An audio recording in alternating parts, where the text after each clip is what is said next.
Pulaski County High School, where tonight it is homecoming. It is also the district opener for the Pulaski County Maroons, and they will entertain the Colonels of Whitley County. Two old-time rivals, been in the district together for a long time, even back in the other days. I'm Mike Kerr. Chris Staten joins me. Glad you could join us on the Buffalo Wings and Rings video game of the week tonight.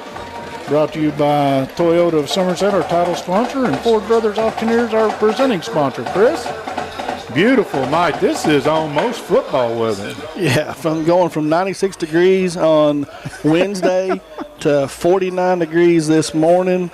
And this, like you said, beautiful weather, almost perfect, ideal football weather. And you've got homecoming tonight. And homecoming tonight here as you look live, both teams on the field getting warmed up tonight, and really excited to have this one play out. Let's be honest, partner. This time of year, it's homecoming just about everywhere you go. And we joked about this last week. Pulaski County used to, Coach Keith Rose used to say, we played 10 homecoming games last year. People had their homecoming at our home games every now and then. This program has come a long way. I say that to say it wasn't in the pits, but there were some lean years. We're about 25 minutes away from kickoff. We're going to step out for just a moment, and we're going to bring a little bit of do a little business, and then we'll be back to talk about these two teams. Since 1988, Toyota of Somerset has been serving and supporting our local communities. We want you to know that we are here for you and your family. Someone you can trust, someone you can count on, now and for the better days to come. Trusted, loyal, dedicated, helpful, and consistent. Toyota of Somerset. Come see us or visit us online at toyotaofsomerset.com. We, the people of this great land, are resilient and will get through this. And buying and selling is the real stimulus. Land and real estate are the premium investments, and they're not just making any more land. At Ford Brothers Auctioneers, we'll get you the most for your property with live, online, and multi-parcel auctions. Selling farms, homes, developments, and commercial properties for top dollar. Give us a call or online at FordBrothersInc.com.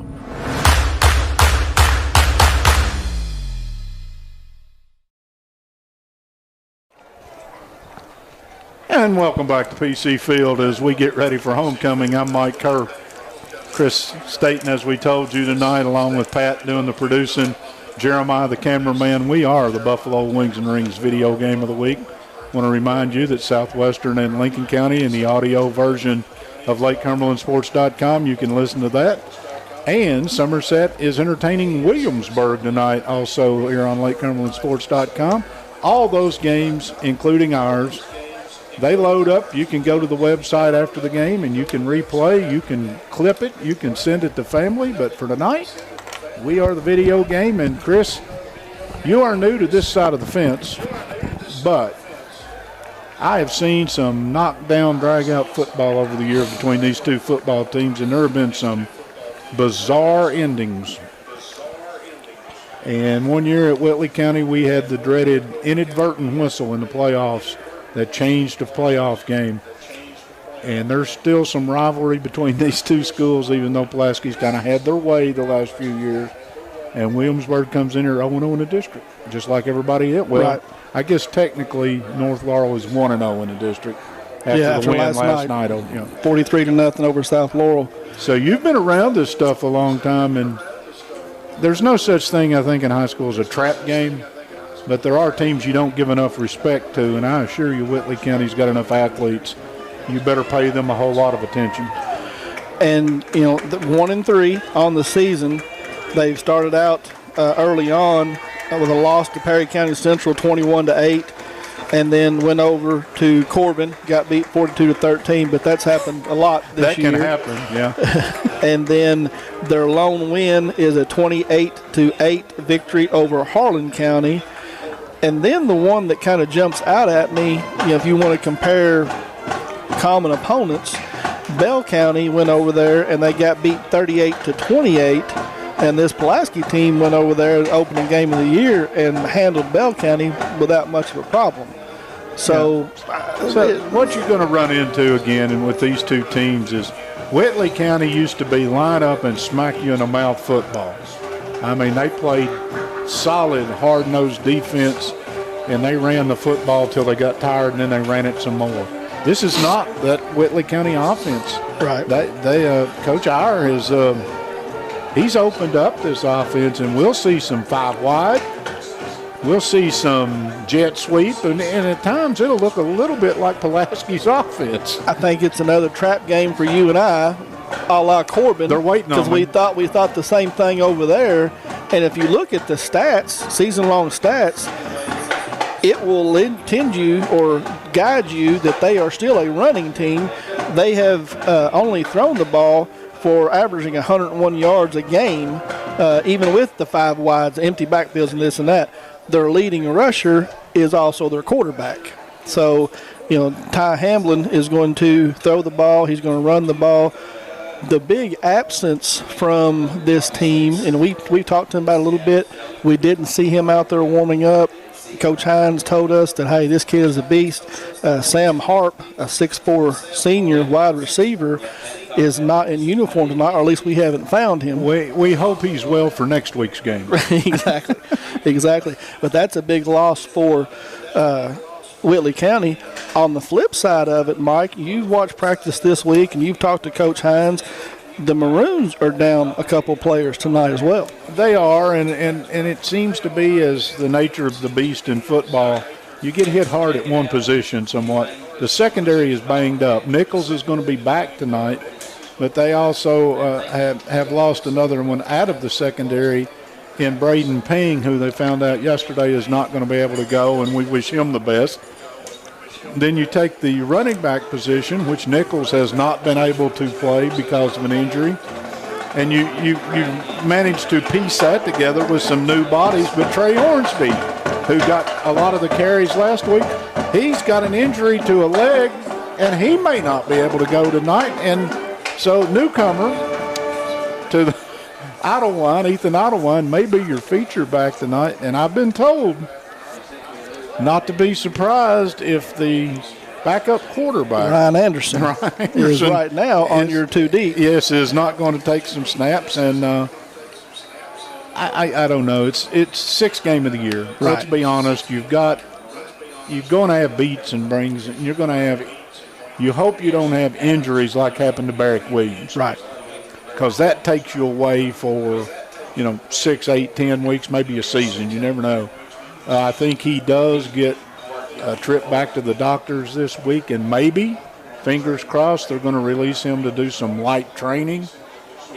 He may be in the future, and if he were, that would be a plus. But yeah, everybody's got dings. I'm sure if we knew the Whitley roster really well, we could sit down with our coaching staff, they could give us a laundry list too of people who aren't available tonight. Talk a little bit about this Pulaski team and what they've been able to do this year. From the offensive side of the ball, they have really put up some good numbers and starting to get some accolades. Chandler Godby was the YMT Mountain Player of the Week. With his performance last week, Chandler had 12 receptions, 107 yards, 2 touchdowns. He has moved into 3rd all-time on the receiving list here at Pulaski County High School behind 2 names that some of you guys probably know, in Jake Johnson and Jake Sloan. That's pretty elite company. It is, and again, Godby is a very humble young man. He's fun to talk to. He's a very bright young man, but he understands that he has stepped into a role, and you and I talked last week. We said, well, no doubt Madison Southern's going to try to take him away from your offense. What did he do? He had a dozen catches. Yeah. I don't know how many of you follow wide receivers for fun in high school, but a dozen catches is a season for a lot of wide receivers. And he's the leading receiver in the state now, too. As well as yards. Yes. He is open. That's just right. That's my favorite line is somebody said, how do you describe him? And one of the coaches told me, they said, well, we say he's open. Whitley will have to play some different coverages than normal. Yeah, you're going to have to roll a safety over. Yeah. Put 2 guys on him. Zone, similar to a box and one in basketball. You're going to play zone everywhere else with a man coverage over him and a safety over top. But Coach Hines has done a great job this year with his offense and has moved him all over the formation. He has played the X, the Y, the Z. He will run crossing patterns, slants, goes, stop and goes, hooks. Running through the backfield on the jet sweep. Jet sweep. They find ways to get the ball in this young man's hands. So teams defensively are going to have trouble stopping him. I'm going to run away from you for just a minute. There's something going to go on down on the field. But I want to say this. That's just good coaching to get the ball in the hands of your better football players. All right, Porter, I'll be back. Yes, sir. Fly the ship. You got it. So Mr. Kerr is going to step out. He'll be back in just a second. We'll bring the activities down here on the field to you as it happens. We will not have a video game of the week next week, I'm told. Teams out of town, some vacation, this and that, but be sure to watch the Buffalo Wings and Rings video game of the week on Lake Cumberland Sports. We will post on our website when that will be. Buffalo Wings and Rings, created your way and always fresh, never frozen burgers. Henderson Chiropractic, committed to relieving your pain using the true principles of chiropractic care. Their caring, helpful team strives for excellence through extraordinary service and patient education. Dr. Henderson provides chiropractic care for injuries that occur during sports, auto accidents, work-related activities, or just everyday wear and tear. The experience you need for the results you want, that's Henderson Chiropractic. We are just about 14 minutes away from kickoff here tonight. Homecoming. Pulaski County Maroons set to take on the 1-3 Whitley County Colonels. Both teams back in their locker rooms getting final instructions. And we are going to do the national anthem. Since 1988, Toyota of Somerset has been serving and supporting our local communities. We want you to know that we are here for you and your family. Someone you can trust. Someone you can count on. Now and for the better days to come. Trusted, loyal, dedicated, helpful, and consistent. Toyota of Somerset. Come see us or visit us online at toyotaofsomerset.com. We, the people of this great land, are resilient and will get through this. And buying and selling is the real stimulus. Land and real estate are the premium investments, and they're not just making any more land. At Ford Brothers Auctioneers, we'll get you the most for your property with live, online, and multi-parcel auctions. Selling farms, homes, developments, and commercial properties for top dollar. Give us a call or online at FordBrothersInc.com. Most accidents and breakdowns happen close to home. You know who else is close to home? Tire Pros. With our 24/7 roadside assistance, we're always there for you. And our team of trained and certified technicians can repair your brakes, transmission, electrical, and more. Looking for tires? Shopping online is fast and easy. Choose from our huge selection of name brand tires, then schedule an appointment to have them professionally installed at a time that's convenient for you. Hassle-free, guaranteed. Tire Pros. We're here for you. Here at Citizens National Bank, we still take pride in treating each and every customer like we would want to be treated. Our employees are here to help you navigate the confusing lending process and determine which type of home loan best suits you. Schedule an appointment today. We have highly qualified loan officers ready to serve you.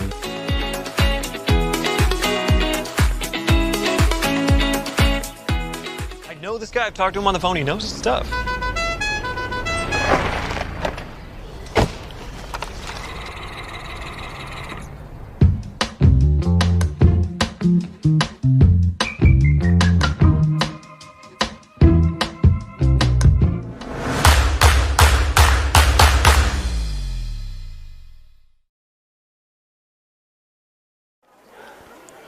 And welcome back to Toyota Somerset High School football. You're looking live here at beautiful Pulaski County Field.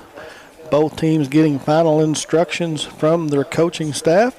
11:42 here before kickoff.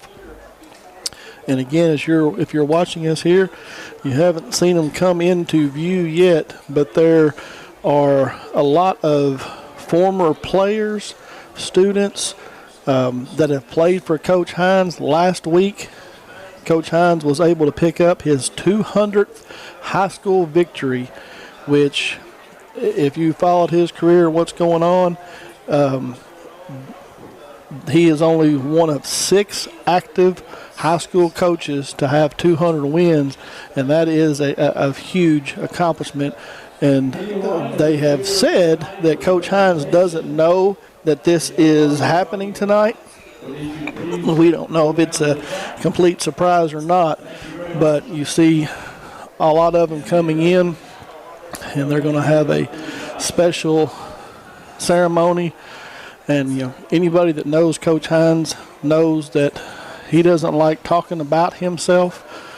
So this will be interesting to see how he responds to this. Last week, Pulaski County was able to come away with the 38-8 victory up at Madison Southern in a game that was close throughout the first half. Pulaski was able to get on the board up 7-0, go in at halftime, come out, and second play of the second half, Godby took a jet sweep in for the touchdown and would jump out 14-0. Former player here at Pulaski, Cade Sullivan, would return the ensuing kickoff, go for the 2-point conversion, and it would be 14-8. And then the wheels kind of fell off for Madison Southern. Pulaski would score to extend it to 21-8. And then Madison Southern, in their next possession, were not able to get out of the shadow of their own end zone. 5 or 6 penalties in a row, a pick six, and the route was on at that point. So Pulaski comes in tonight 4-1, looking to go 1-0 in the district. North Laurel and South Laurel played last night because of the Chicken Festival that's going on over in London. They were out of school today in preparation, and North Laurel came away with the 43-0 victory. Pulaski will take on that North Laurel team next week. So hopefully we'll have 2 1-0 teams looking to go into second game of the district at North Laurel.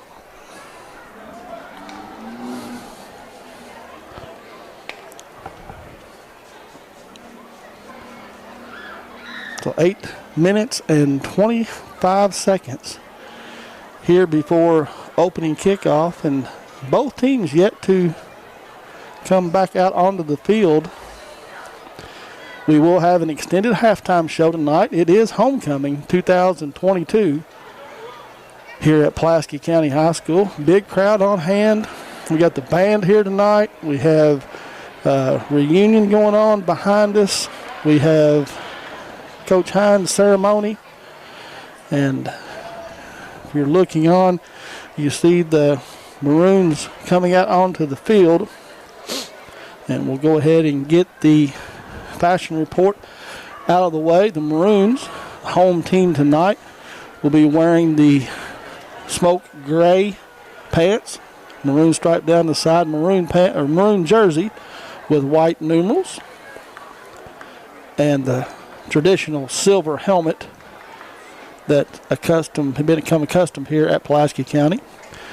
Whitley County comes in, road team tonight, wearing the light colored uniforms, white jersey with red numerals, red pants with a white stripe down the side, and a black helmet.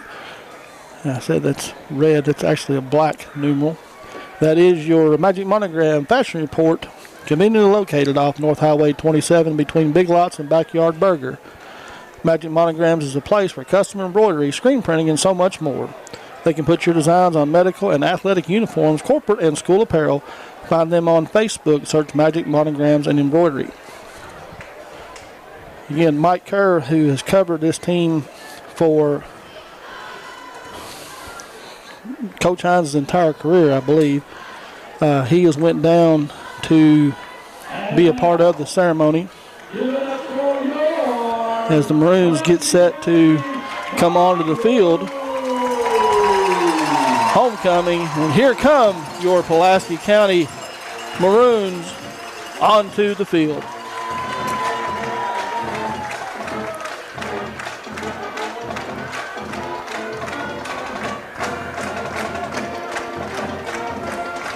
Our Whitest Cabinets keys to the game.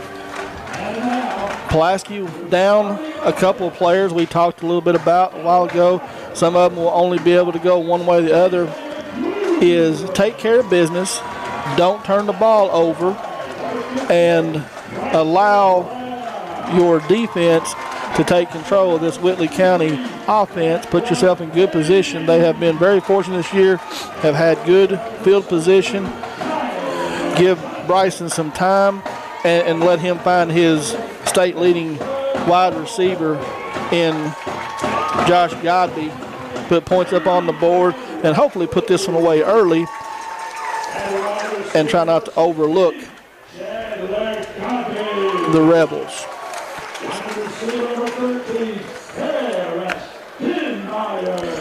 Announcing the starting lineups here for the Maroons tonight. This is how we expect it to go at left tackle. Jason McEwen, 6'5", 285 senior. Left guard, number 58, Bryson Brown, 5'8", 241 sophomore. At center, Declan Hayes, 5'10", 210 senior. At right guard, number 72, 6'3", 301-pound junior, Tyler Johnson. And at right tackle, number 78, Mason Hall, 6'1", 305 sophomore. As most of you know by now. And they are getting ready to do the ceremony for Coach Hines. 36th coach in Kentucky high school history to win his 200th game. And again, that is a huge accomplishment. Former players, coaches, administrators, supporters, and family want to present Coach Hines with a game ball. Game ball being presented to Coach Hines from last week's game. Captains have come to midfield for Pulaski County. So you have Leighton Abbott, Declan Hayes,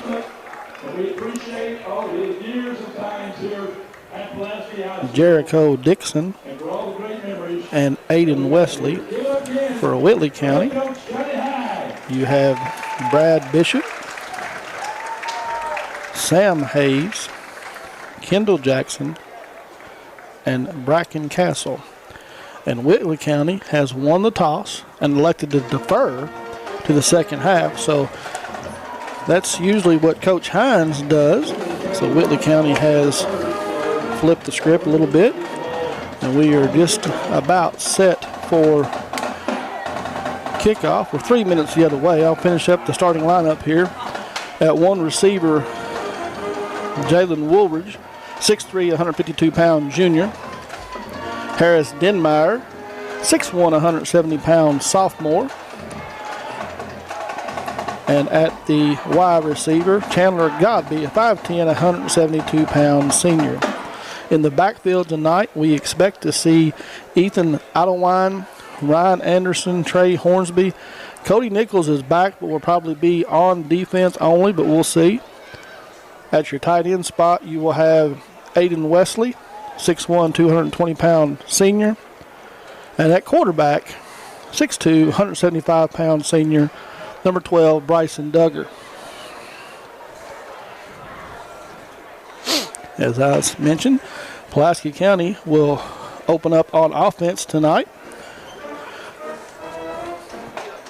Chandler Godby will go back deep to receive the kick. Whitley County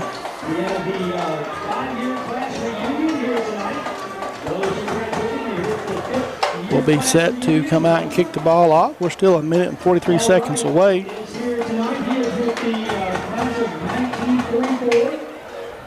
Welcome.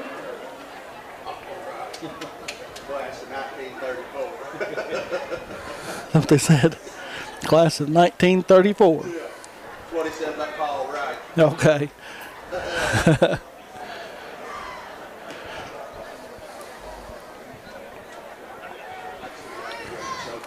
So PC will start on offense. Give you a little bit of information here on what the Maroons have been able to do this year on offense. Bryson Duggar at quarterback again has led the way. He's 88 of 125 through the air, 1,190 yards, 10 touchdowns. Has only thrown 2 interceptions. Leading rusher for the team is Cody Nichols. Like I said, we expect him to be out this evening, but he may get in the game. But he's 37 carries for 195 yards and 2 touchdowns, averaging 48 yards a game. Bryson Duggar from the quarterback position is also your second leading rusher, 28 carries for 131 yards and 5 touchdowns. And Ethan Idlewine last week, 18 carries for 93 yards and 2 touchdowns. And Whitley County has made it to the field, and my partner has made it back into the booth. And special ceremony there, Mike, for Coach Hines. We talked a little bit about it, but I know you've been with him for a long time, and that's something special. It was, and I'm out of breath, so I'll catch up with you here in a minute. Okay. So Whitley County, Ryan Steely will set to put his foot to it, and it is a short end-over-end kick that Godby takes at the 11-yard line, sets up the middle, makes a move. He could take it to the house, and he is gone. Nobody is going to catch him. Look for a flag. No flags. Chandler Godby will go 88 yards. Wow. On the opening kickoff here to get homecoming night started. All right, Godby has scored touchdowns, 9 of them receiving, 1 on an interception return, and now he adds a kickoff return. That's 12 a trifecta. seconds. 12 seconds into the game on the Red Elite Turpin CPA scoreboard. The Maroons jump out to the very early wow 6-0 touchdown. Mounts with the kick. Chandler took the ball, started up the left sideline, and it's blocked at the line of scrimmage. So Mounts' extra point is blocked. So the Randall Lee Turpin CPA scoreboard early shows Pulaski County on top 6-0, and they will prepare to kick off. You said something when you and I were speaking earlier that I watched them practice. I did come by one day this week, and they were working on special teams, and they literally were taking the ball right up the gut off the kick, and that they obviously had seen something that they liked, and I'm not sure anybody got a hand on Godby. No, he came untouched. Like I said, he started up the left side, cut back the middle, and as you said, it is parted, and he took it 88 yards to the house. And I'm not so sure, Mike. Whitley County won the toss, elected to defer, which is what Coach Hines usually done. I think that maybe upset somebody. And I guess. Quick score. I don't know. Maybe the festivities had the team ready to go. I'm not sure. But Coach Hines would rather have the 6 than he would the ceremony. Yeah, I guarantee you. So, Ethan Idlewine set to kick off. Back deep for Whitley County. It's a short kick that Sam Haynes tries to field, will bobble it at the 12-yard line. He looks to go somewhere and runs into a wall of maroon jerseys, and we'll have about a 4-yard return. He is brought down there on the tackle. Yeah, if you're Pulaski, how do you script it any better other than a blocked extra point? You score, then when you kick off, you pin them inside their own 20. And so far, so good for the home team. And you alluded to it in the opening set here. Whitley County will come out in a open 5-receiver set. Trey Hamlin takes the snap, bobbles it a little bit, tries to get out the left side there. That play looked doomed from the beginning. Yeah, I don't know if he was trying to pick something up in the coverage and not paying attention, but I don't think he ever really secured the football. No, but he will pick up, they'll give him one, bring up 2nd and 9. And Whitley County will come out this time.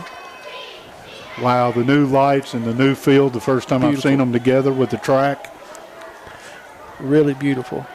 Hamlin drops straight back, looks, that's how you separate a receiver from the ball. Dixon, and that Jericho Dixon coming up right as the ball got to Sam Haynes over there.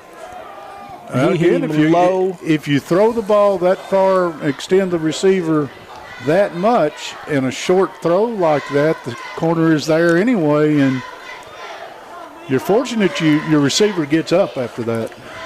So same set, 2 receivers wide to the right, 2 to the short field. And there goes the receiver before everybody else. You know the thing that blows my mind, nobody on Pulaski's defense reacted to the receiver running a go route. Well, Jericho took 2 steps back and then realized, hey, nobody else is moving but this guy. So first penalty of the night. You think it was going to him on a go route? Quite possibly. I think Single coverage over there. So that will back them up 5 yards and will put them behind the chains, and an opportunity here for the Maroons defense to get the ball back. Which we haven't given enough credit so far this year. They've been a pretty solid bunch. Hamlin drops straight back. He's under pressure in a hurry. He's looking for some kind of hole. He will get around the left side. Got an official. I know that guy. Is that Chase? Wow. Is that Chance? Yeah. Wow, he got up pretty good, but he got took out. No gain on the play, by the way. Yeah, he gets – that will go down as a sack. And, Fortunately, the official that was taken out on the play is young and got up pretty quickly. Wow. It's 4th down. I'll have to give him a little bit of – I know his mom pretty well. I'm not saying anything. Hamlin is back to punt. Godby stands at his 48. And I don't know if you want to put the ball in this young man's hands. That was Crowley. It gets blocked. And that hit a Pulaski player. Did. So there's a fight for the ball right here at the 30-yard line. And they're still fighting for it. I'm going to give him 16 yards on the punt.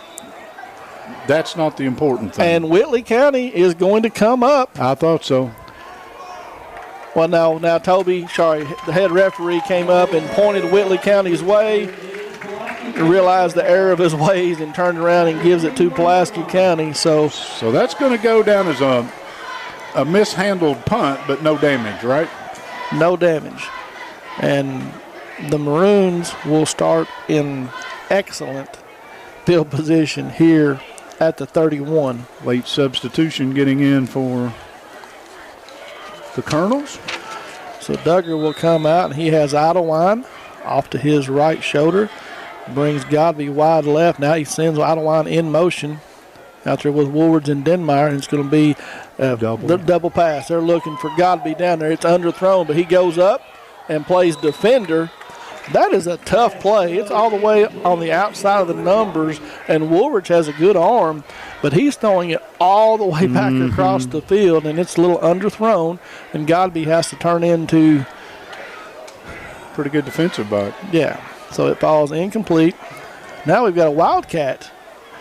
Idlewind takes a direct snap. He makes one cut off the left side, and he's going to pick up close to 8 yards on second down. That's a formation that we haven't seen yet, Mike, from the Maroons. Well, again, we saw the halfback pass. We haven't seen that since the Belfry game when they did it with Kane. Right, which ended up in a touchdown. And then we get this, and they're going to come out of that. So the 3 plays, 3 different formations. Now, Or packages, Duggar is Mike. going to bring Idlewild and Godby 4 down territory, by the way. both in the backfield with him. Woolridge set out wide right. He fakes it to Godby. Rolling. He's got Denmeyer right across the middle, and he fights his way into the end zone. 24-yard touchdown pass from Bryson Duggar to Denmeyer for the quick strike here for the Maroons, and they jump out to the 12-0 lead at 8:54 of the very first quarter on the Randall D. Turpin CPA scoreboard. 2 scores, and they looked easy. Yeah, Denmeyer came off clean, and he wasn't hit until he got to the goal line. Mounts' kick this time is up and through. So 8:54 here to go in the first quarter. Maroons lead 13-0.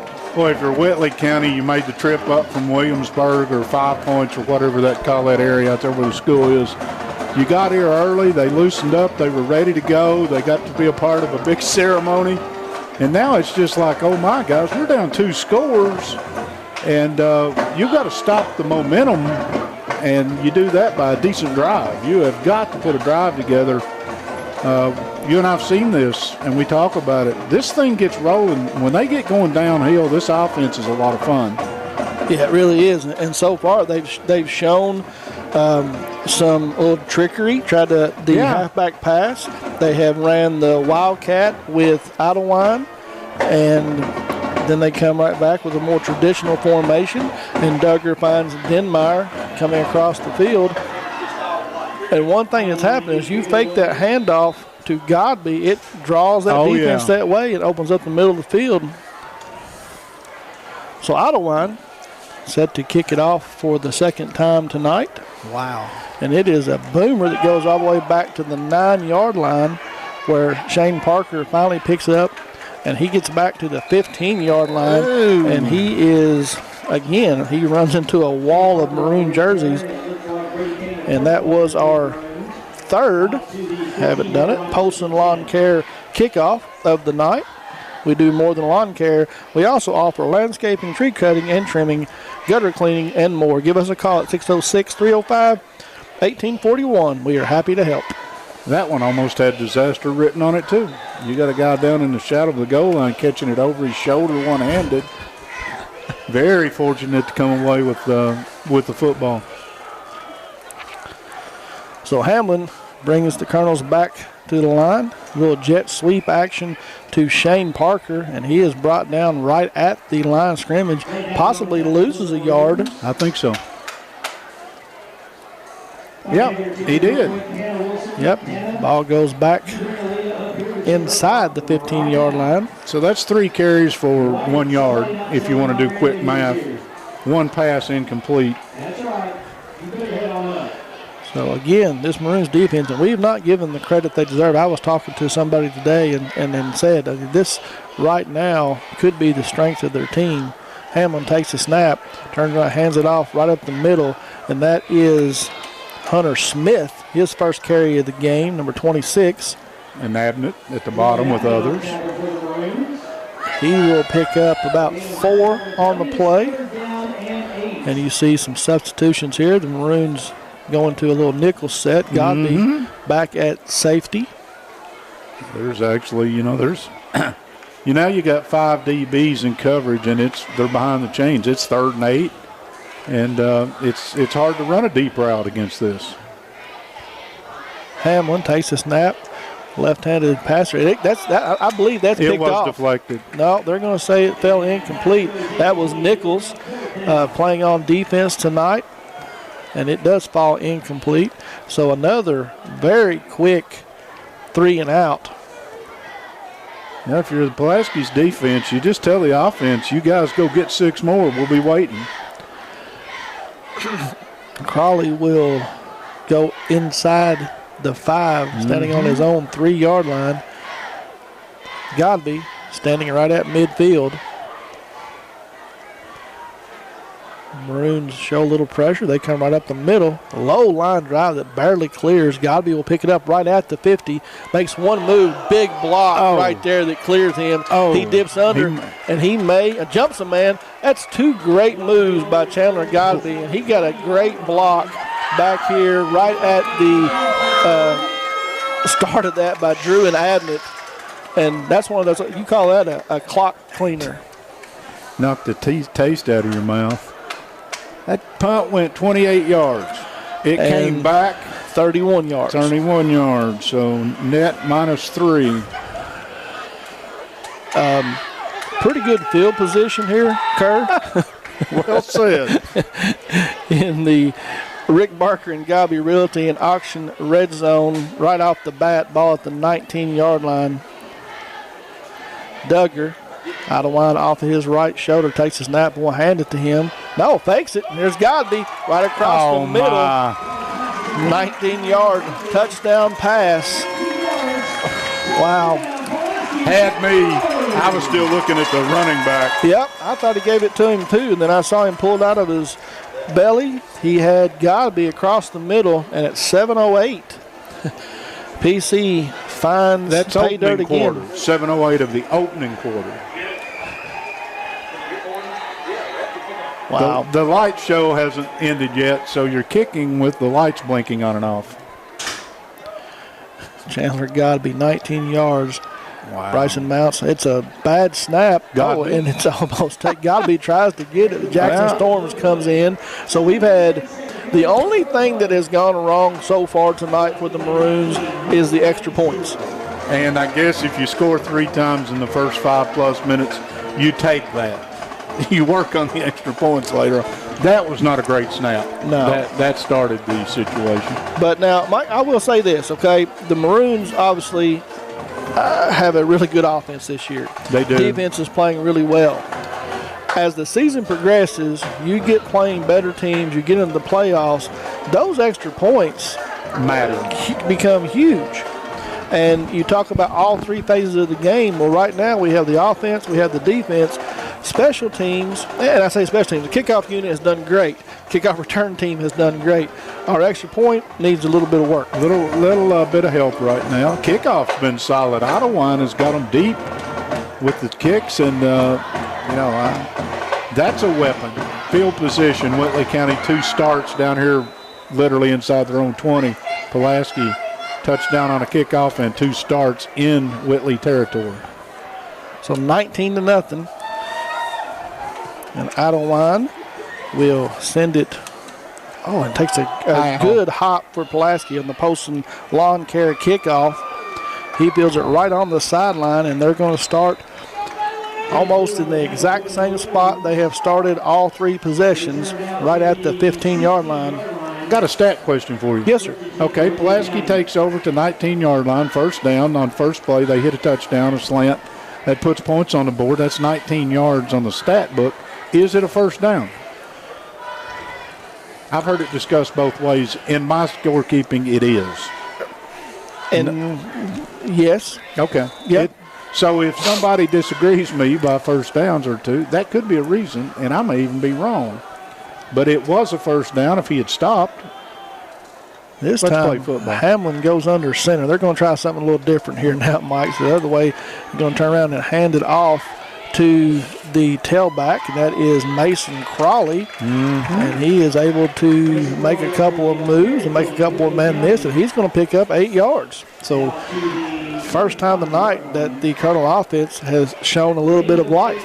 What did you say to me when I told you in the pregame and I was talking about them spreading the field and all that? And you said, yeah, they've gone back to their old knitting right here. That's just try to run the football. Yeah, and obviously the passing attack has not worked, and they'll come out in the I formation again.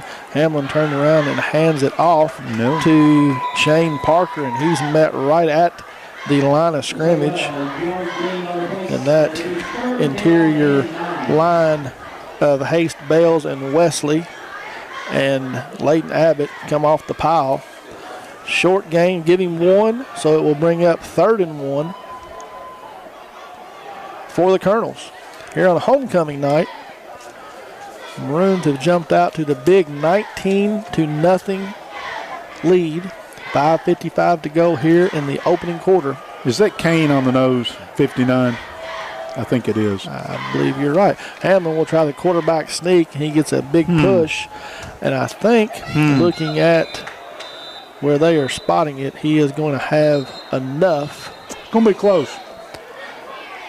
There's some pushing and shoving and some words, some pleasantries being exchanged. Well, guys, the field's marked pretty good. Let's call it something. First down. And it will be. Well, the chain crew is starting to move. They're matriculating, not but seen the a officials signal. have signaled They nothing. have changed the First box. down. There it is. But they still have not moved the chains. There it is. They were waiting for the late returns to come in. But, first down. Go ahead and move them. So that was Hamlin on the keeper. That was Hamlin on the quarterback. Give him sneak. a couple. Give him, 2. First down of the game for the Colonels. And after you picked up your first down from the I formation, you go back to the 5 wide receiver set. And there's a Pulaski jump. jumps off sides. Yep. First penalty of the game against the Maroons, but it comes on first down. And now, if Whitley wants to tempt you deep, they have almost a free down. Yeah, Bales tried to get going a little early there. Tried to woe himself up. Yeah, and I'm surprised. I wish he'd have just gone on because he kind of fell backwards and out of the stance. Clock. There it goes. They tried. There it goes. Hamlin. Oh, no, it's not Hamlin. That's a direct snap. He got popped right in the backfield. That was Crowley, I think. Yeah, Mason Crowley on the carry. Just a wildcat formation. And I believe that was Abbott coming up from his linebacker spot to meet him in the hole. Short gain of 2. Thought Pulaski had somebody injured? No, had to throw a piece of equipment to the sidelines. Nichols is back. Crawley or Hamlin? That's Crawley again in the backfield. He tries to go wide left and makes a man miss, and he's going to get very close to, and it will be another first down. So they have completely, so far on this drive, they have done away with the pass. Well, now if you're Pulaski, you have got to make a little bit of an adjustment. And we see it again. Mason Crawley is taking over the quarterback duties, but has yet to put one in the air. Brings a man in motion. He will hand it to Parker on the jet sweep, and that's the 3rd time they've tried to run that play that has not turned into very much success. Give him one, and that's generous. I keep forgetting we're the video game of the week this week. You all can see all these close calls that I keep referencing, but some people might be listening to this audio only. Big second down. I know that sounds strange, but you want this drive to stop if you're Pulaski County. So Crawley takes the snap. He looks to throw this time. He drops back, sees a split, and he is met right there at the 44. And that's Abbott. He's dropped back in coverage, and he comes back or comes up. Was that Abbott or was that Inabnett? It's Inabnett. Yeah, Inabnett comes up and meets him. But he will pick up about 5 on the play, getting closer to midfield. Pretty good foot speed. I see why they run him, and all that is I'm out of the shotgun. I count to 3, give your defensive backs and linebackers time to drop out, and then I'm going to try to find a seam. And Crawley, again, he's been definitely the most productive, but he's not yet to put the ball in the air, and this is just a straight sweep from the quarterback spot. He is chased down from the backside by Abbott, but he's going to get all the way to midfield, and that will be another first down for the Colonels. Well, again, this is totally the opposite of what they were doing. They're running it out of the same formation, a lot of it. The 5 wide formation, and Pulaski is not adjusting up front yet, and that's going to have to change. And again, see the same formation. Crawley brings a man in motion from left to right, hands it off. That's Aaron Van Hook on a jet sweep. And he is brought down right there by Xander Simpson. Gain of 2. We'll bring up 2nd and 8. You say that was Van Hook. I do not have him on. Aaron Van Hook, I think number 5. Yep, thank you. Yes, sir. And Mason Crawley, who has went to the quarterback spot, he actually has taken some snaps and has thrown the ball 4 times. Is that him not headed to the bench? Yeah, because now we have Ty Hamlin back under center, so that could be a big loss. Just gives it to the fullback, and he makes a man miss. Gets across the 45 down to about the 43. That's Grubb.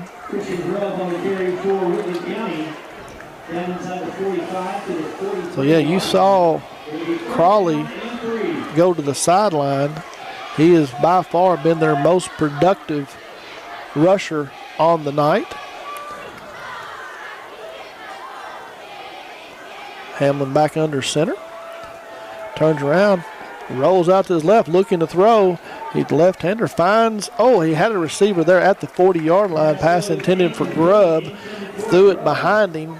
And that will bring up 4th and 3. Had a couple of maroons that might have caused that pass to be a tad bit off, as a Nabnett and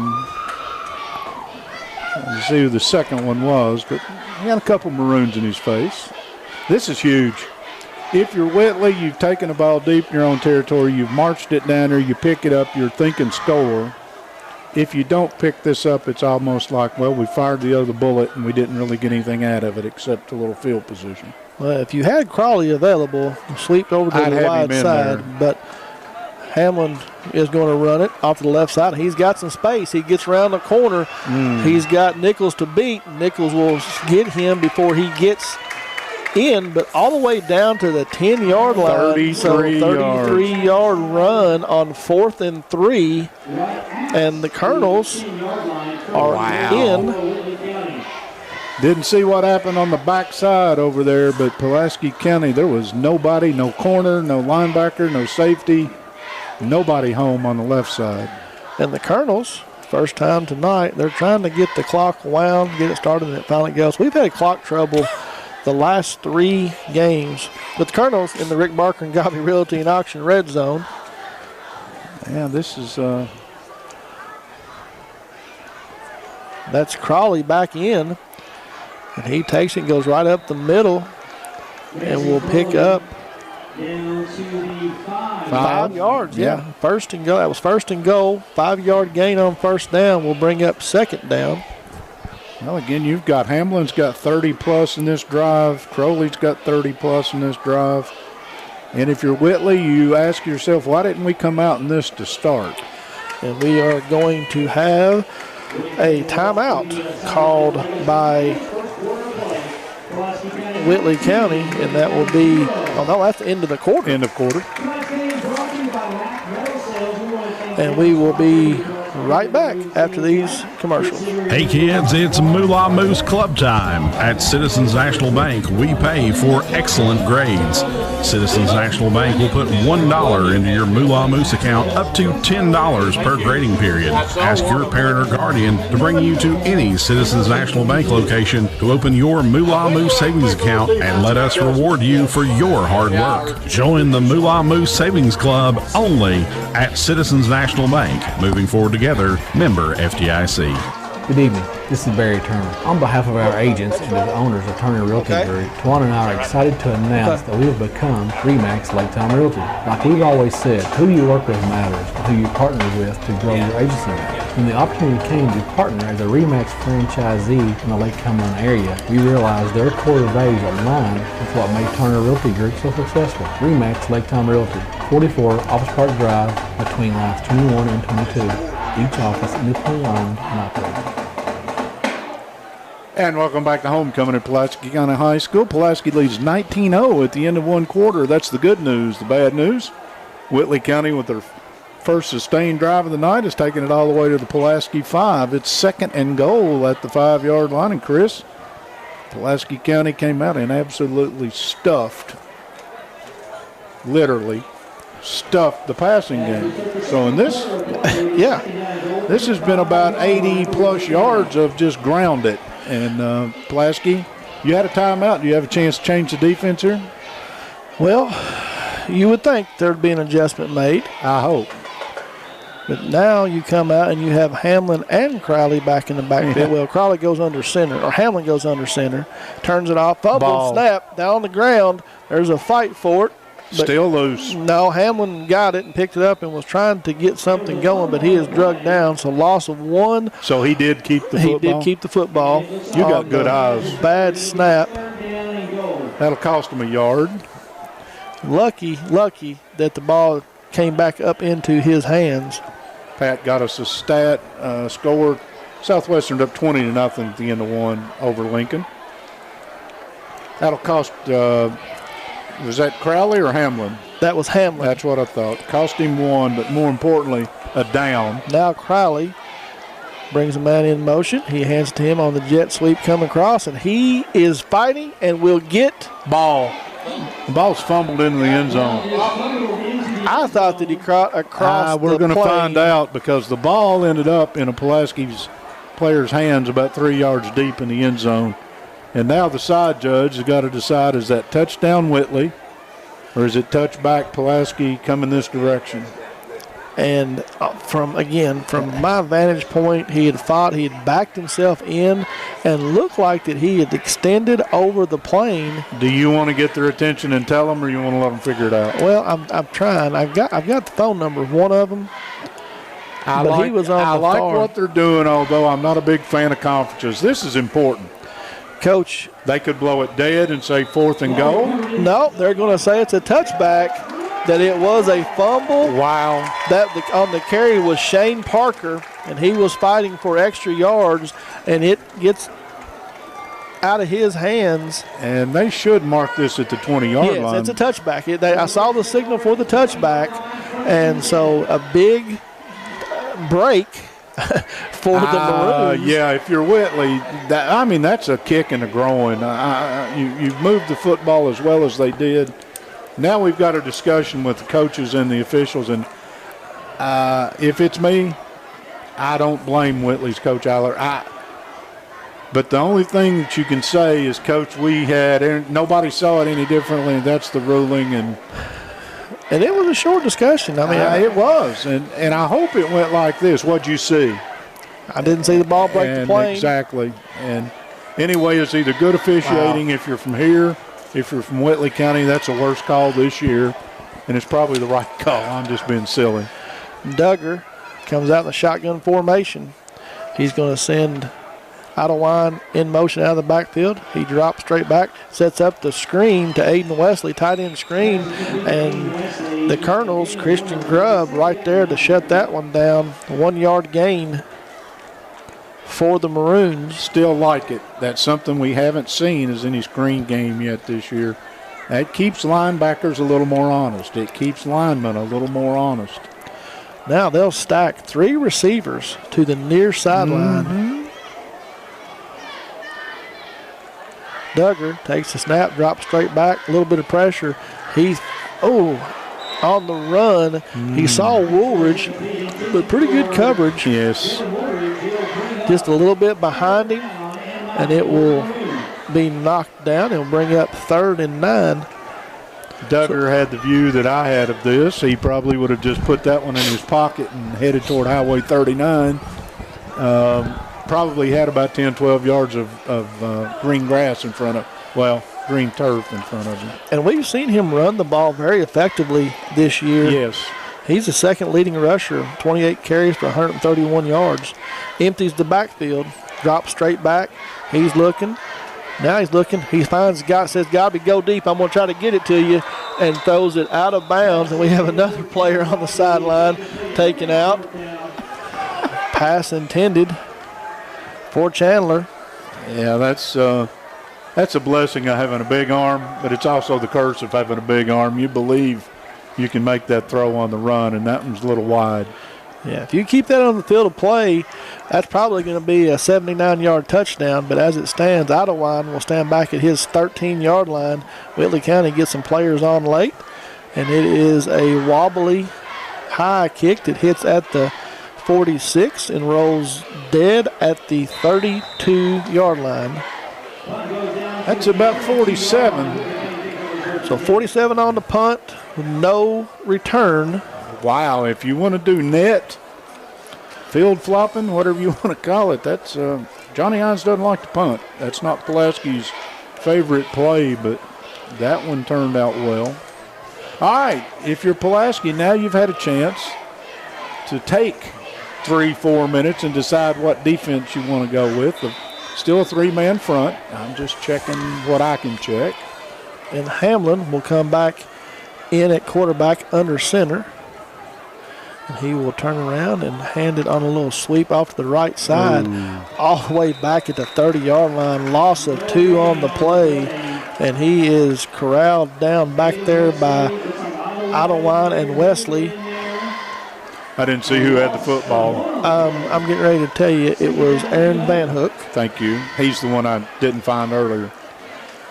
Pulaski absolutely had a whole lot of silver helmets to the point of attack there. There were about 4. So Van Hook. I'll ask you a question here in just a second after this play. So Whitley comes back out in the spread formation. Hamlin back there by himself. He fakes it this time to Van Hook. Tries to go up the middle. He is met just across the line of scrimmage. Giving the 34, so gain of 2 on the play. So my question is this, Mike. The last possession for Whitley County, they go into the Wildcat, the rushing formation, and they march it all the way down the field. And some will argue score a touchdown. Then come out on this series and line back up in the spread.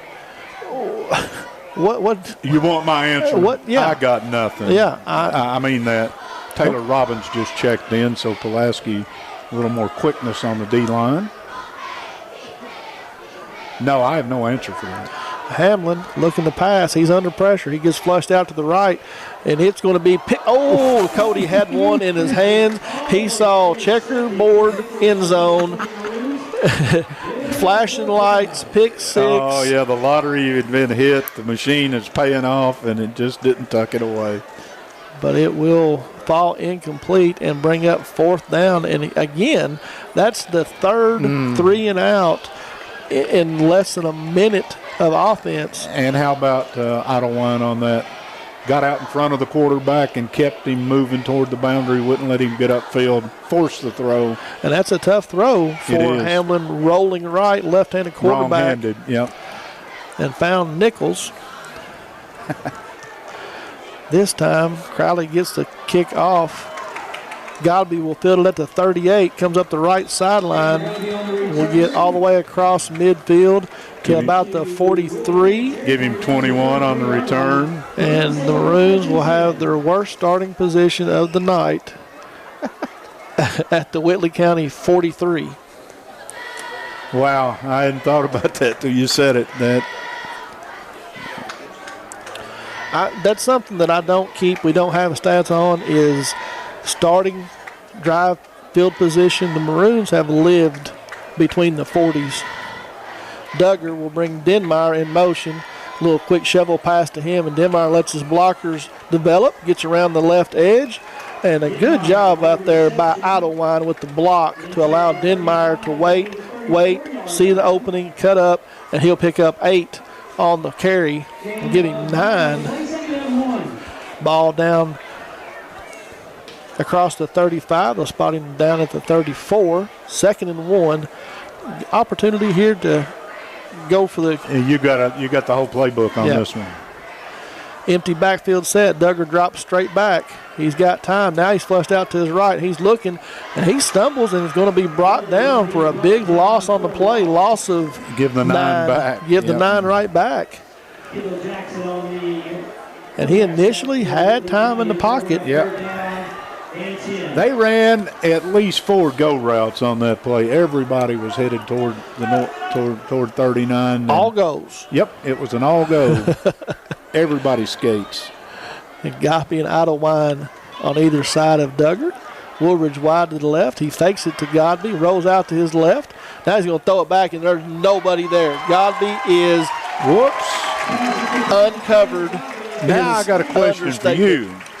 43 yards on the touchdown from Duggar to Godby. And, Mike, he couldn't have been any more wide open. No, when you said nobody with him, here's my question. Yes, sir. The guy's leading the state in receiving. He's already scorched you once on a punt or kickoff return and a touchdown, and you leave him in a defense. I believe let's say a blown coverage. Somebody let's blew just a be coverage. honest. Yeah, I think somebody blew a coverage. I'm not being facetious. I just say, how does he get that open? 43 yards on the pass, and the extra point from Bryson Mounts is up and good. And at 7:24 of the opening half, the Maroons have extended their lead out to 26-0 on the Randall D. Turpin scoreboard after the Citizens National Bank touchdown. And a trip through the Rick Barker Red Zone. Intrust Healthcare Counseling Service has made it their mission to be the trusted leader in promoting mental health in Kentucky for the last 23 years. We personalize your service to meet your needs, whether it be in the office, over the phone, or through the computer. Call Intrust at 606-676-0638 to get services started today from anywhere in Kentucky. You can always visit their Facebook page at Intrust Healthcare Counseling Services. Learn more about how they can help you or your family today at Intrust. Your mental health matters. You are listening to the Toyota of Somerset High School football presented by the Ford Brothers Auctioneers and our Buffalo Wings and Rings video game of the week. Glad you could join us. Pulaski has 4 scores. They have 3 first downs. Real quick. 4 scores. I'm going to get this right. 4 scores and 7 years ago. The Poston Lawn Care You ain't right. kickoff. You just ain't right. Idlewise puts his foot to it, and he is going to. Whoops. Oh, he stays in bounds, tight ropes it, and will run out of bounds on his own. That is Sam Haynes. Give him about 6 yards total on the return, though. Wow. And he goes out of bounds at the 9-yard line. Kickoff returns have not been a thing of beauty so far for Whitley. My 6th grade history teacher would have been proud of me. I'm proud of that you. I brought that out. Now, I don't know much more of it. It was the Gettysburg Address. Yes. Lasted 2 minutes and 10 seconds. Clinton's first inaugural address lasted almost 2 hours. Welcome back to football. Hamlin back under center. Will turn around and hand it off to the left side. That's Parker. Oh. He's picking it. Oh, and he is blasted right at the sideline. There's that number 50 again. That Abbott. Ooh. But he is going to pick up 5 yards. Yeah, Parker earned those 5, though. Wow. Toby Durham is our white hat tonight. He's who we generally call on when we have a question about rules. Yes. Tonight we can't bother him, so we'll have to talk to him later. And I still want the hurdling rule to somebody to tell me what the real high school definition is. Hamlin back under center, takes the snap, turns around, hands it to the second man through. I believe that's Crowley. And he is met there by the whole interior defense of the Maroons. Family and friends. All right, Bill Sharp is the defensive coordinator for Pulaski County. I'm out on a limb here. He has made a couple of adjustments after that one drive.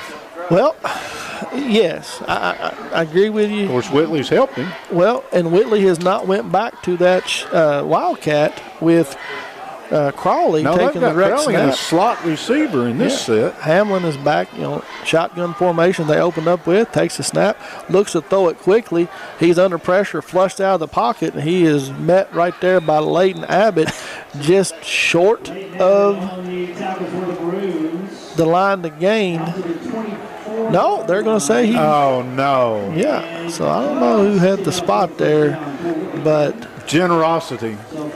We'll give the you got to give him 5 yards. Yep. First down for the Colonels. That's the 5th of the game for the Colonels. 4 of them coming on one possession. 9-6 Somerset over Williamsburg, end of 1. Thanks, Bob. Hamlin takes the snap, drops straight back, and he is under pressure again and flushed out. He gets out to the right side. He is being chased over there by James New. Yeah. And Hamlin is slow to get up. Well, that's a 220-pound linebacker hitting you down about the knees, and give him 4.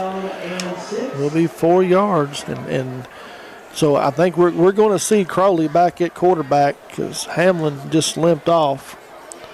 So we're going to see the Wildcat again. I mean, Hamlin has not even had time to think about throwing the ball. You see it's a snap, his back foot hits, and he's looking down at the rush. He has yet to be able to set and count to 2 while he's looking for a receiver. And Crowley will take the direct snap, and it's going to be just a keeper to the left side and doing a good job right there on his outside linebacker spot is James New and holds containment.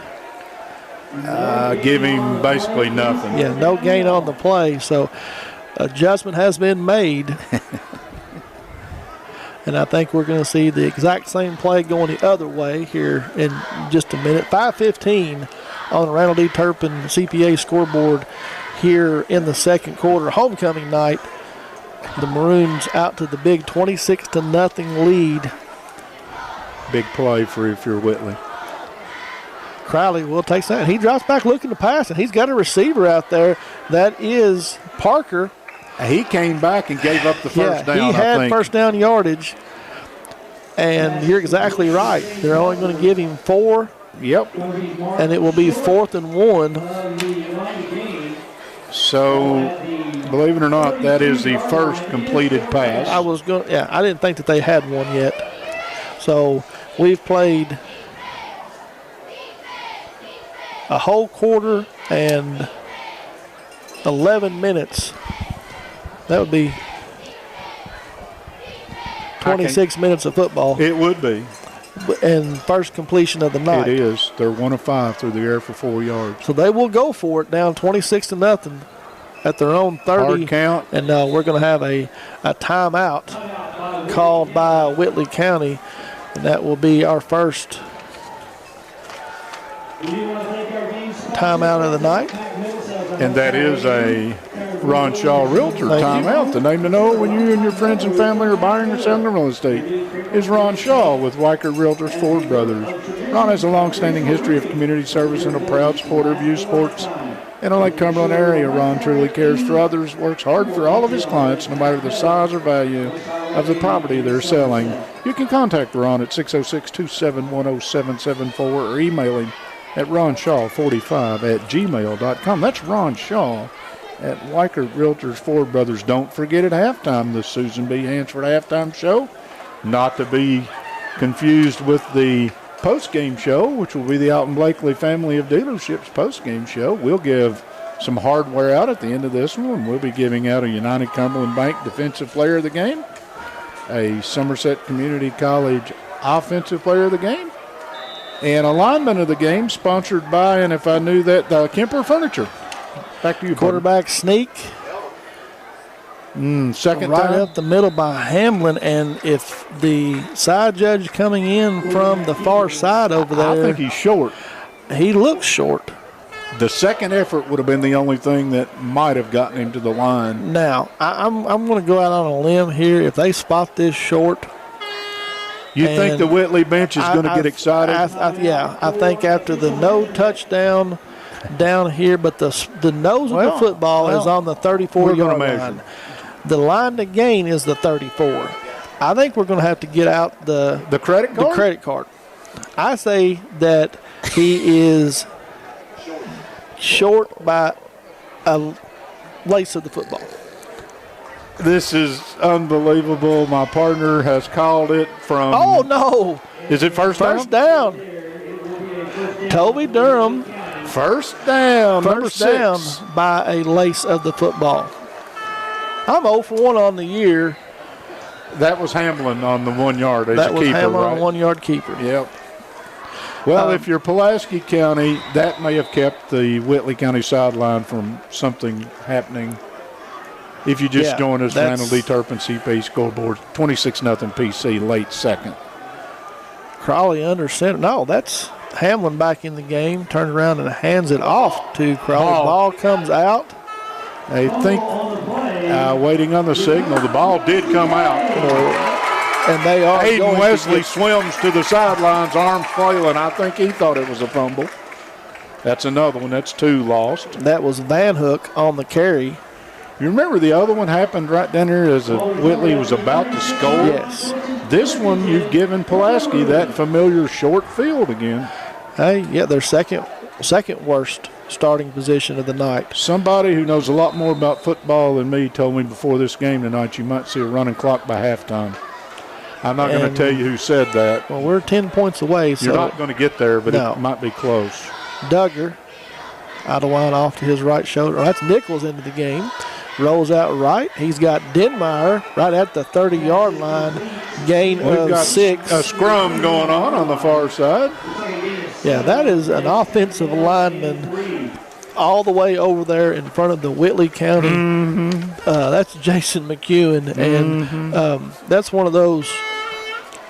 I'm taking him home. And he's also 6'5" and 275, so I say nice things to him. 2nd 3, handoff to Nichols off the right side. He plants his foot on the ground, catches right back up the middle, and that will be. I called it a first down. What'd you call it? They called it a first down as well, and that is a Remax Lake Time Realty first down for the Maroons. Knocking on the red zone. Duggar takes the snap, hands it to Nichols right up the middle. Now he breaks it out wide to the right, dragging a tackler with him all the way down to about the 17-yard line. 9 or so. Give him a gain of 9, and that will put the Maroons in the Rick Barker and Gobby Realty and Auction red zone. Clock winding down to halftime here, 2 minutes and 41 seconds. Let me have that back, please, Mike. Nichols has been banged up. Good to see him get a few carries. I think they're just trying to get him used to handling the football again. Godby double covered. He's got 2 guys down here on him this time. Duggar looks at him, then throws it out to Nichols in the left flat, and he tries to do the up and over, and Jackson storms. That's a 5-yard gain and a heck of a landing. And that will be a Remax Lake Time Realty first down. Pulaski has 5 first downs. Whitley has 6. Pulaski has 26 points. Whitley has none. Go figure. And Idleline will check back in to the backfield for Nichols. Duggar moves him off to his left. Drops straight back. He's looking. Takes one step up. Oh, and he had Denmeyer right in the middle of the end zone. Again, thrown a little bit behind him. And if the defender had been looking, that's probably maybe an interception. Yep. Let's throw out a name of McCune and Brown and Hayes and Johnson and Hall and probably a couple others that have already been in there. This offensive line is doing the job tonight too. Well, we'll get to it here in just a second. Yep. Direct snap to Idleline, giving a little wildcat formation right back at the Colonels. And Idleline will take it right up the middle and will pick up close to, give him 4, make it 3rd and 6.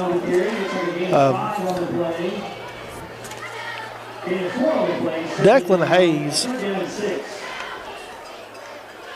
senior center for these Maroons, has done a really good job this year. And he pulls out, blocks. Haven't had a bad snap this year from him. Oh, and Duggar is under pressure in a hurry. He rolls out to the right, looking to make a man miss, and he will take it in from 8 yards out. Quarterback keeper, Duggar. And the Maroons have another score. Strike again at the 1:36 mark of the second quarter. Bryson Duggar rolls out to the right, finds some turf, and will take it in for the 8-yard score. We talked about that earlier down here when he didn't take an opportunity on a first down situation. Kick is up. Kick is good. The extra point is up and it is good. 1 minute, 36 seconds to go in the half. Pulaski County 33. Citizens National Bank touchdown, followed up by Pulaski will get ready to kick off, and it's a Poston Lawn Care kickoff. They do more than lawn care. They offer landscaping, tree cutting, and trimming, gutter cleaning, and more. Give them a call at 606-305-1841. They are happy to help. We're happy to have you with us. And again, Pulaski County has taken a homecoming crowd. And homecoming is going to be, let's see, two things I can say about homecoming. It'll be exciting, and it's going to be a little longer than a normal halftime. So you and I will have more time to opine on the first half and the upcoming games. And so I made you a promise tonight before we went on the air. I was going to bring my A game next week. I'm going to bring it next week. Next week? Yeah, I kind of couldn't find it this week. I'll bring it next week. Okay.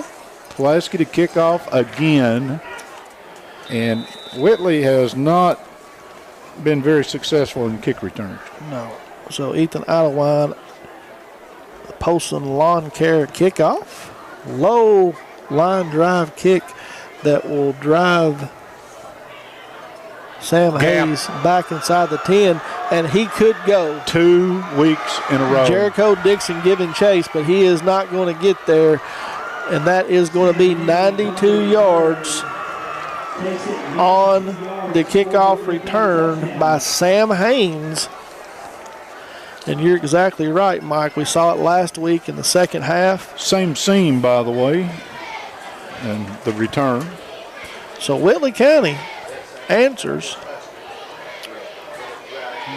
That's a buzzkill. Yeah, you heard the excitement from the crowd, and you said it. You've got a seam. He's got an opening. And he took it all the way to the house. Now they're having a lot of trouble getting the extra point team on the field, but the play clock has not even started yet. So that is Jacob Centers, and I don't know how it didn't get blocked. Aiden Wesley come in, and somehow it got through him, but Jacob Centers, extra point is good. So on the Randall D. Turpin scoreboard at 1:22 of the second quarter, the Maroons still lead 33-7. Halftime report will be the Susan Hansford halftime report. Susan believes that just like in a ball game, everyone needs a coach in the important events of life. Having a great realtor while purchasing a home or property makes all the difference in the outcome of the transaction. Susan Hansford will guide you through the transaction so you can appreciate the journey through the real estate process. Call Susan Hansford today at 606-219-3276. Well, again, Pulaski, that's the second time. Last week, Madison Southern got Pulaski for a kick return for touchdown, and we talked earlier, you said something about extra points being crucial as you get deeper in the season and you play better competition in games that matter in district. Giving up touchdowns on special teams will get you in trouble too, and that has to be fixed. So the Colonels set to kick off for only the second time of the first half. And one of them didn't turn out real well for them. No. It did not. And Ryan Steele will squib it. He will not let Mr. Gobby pick it up. It is fielded there by Denmeyer, though. And he puts the brakes on, a little jump stop, makes a couple of men miss, and gets across the 40 up to about the 43-yard line. Return of about 13. All right. And the Maroons will take over. This is only the second time in the first half that they have taken over possession. You're at your own 42-yard line, and it's your worst possession. That means your special teams and your defense is giving you pretty good field position. So Gobby and Woolridge, top of the field. Duggar takes the snap, drops straight back. He's got time. Wesley makes a great catch, reaches back behind him. Had to go behind him to get it. And a good tackle there by Mason Crawley brings him down for just a very short gain of 2 on the play. And the Maroons are in a hurry. The clock winds under a minute. Whitley had 12 on the field. Hopefully he got off. Now Duggar, quarterback keeper off the left side, he will run out of bounds after he picks up a first down, picks up 15, and that will be a Remax Lake Time Realty first down. And more importantly, the clock stops. And Pulaski still has their timeout, so the way they run this offense, John Hines is thinking points. 49.1 on the game clock. And Pulaski's defense, to their credit, last week there was a return for touchdown by a kickoff, and tonight one. Their defense is throwing a shutout tonight. Yeah, 2 weeks in a row. Yep. 3 receivers come to the wide side of the field. Duggar drops straight back. He's looking that way. He's got time. He's going to air it out for Woolridge down there, and he finds him, and that is Bryson Duggar to Woolridge. 42-yard quick strike offense. Bryson Duggar to Jalen Woolridge. That is Jalen's first touchdown of the year and Bryson's 13th touchdown of the year. So on the Randall D. Turpin scoreboard, 41.9. Maroons extend their lead out to 39, pending the try by Mounts. Partner, we're going to have a whole lot of scoring recap here in one half of football. That's your job. Oops. Another bad snap. And Godby is going to try to take it into himself, and he did jaunt into the corner of the end zone, and it will end up in a 2-point conversion. And that will take the lead out to 41-7. 41.9 to go here before halftime. Homecoming night at Pulaski County High School. Well, don't forget, this will be another Poston's Lawn Care kickoff. And we thank them for joining, getting on board with us. This is Toyota of Somerset High School football. Our title sponsor and our presenting sponsor of Ford Brothers Auctioneers. This is the Buffalo Wings and Rings video game of the week. Be sure to watch Buffalo Wings and Rings video game of the week on Lake Cumberland Sports. Next video broadcast is 2 weeks from now, if I'm not mistaken. Buffalo Wings and Rings. Wings created your way and always fresh. Never frozen burgers. Connoisseur of fine burgers. I will tell you, theirs are pretty good, by the way. How long was that touchdown pass? I don't know. 42 yards. 42. Sir. Yes, sir. Yeah, there it is. 42 yards. The PA guy must have heard you. Yeah, I asked. Wow, everybody knew but me. You got cloud around here. Wow. And Woolridge's first touchdown catch, as you said. Out of line.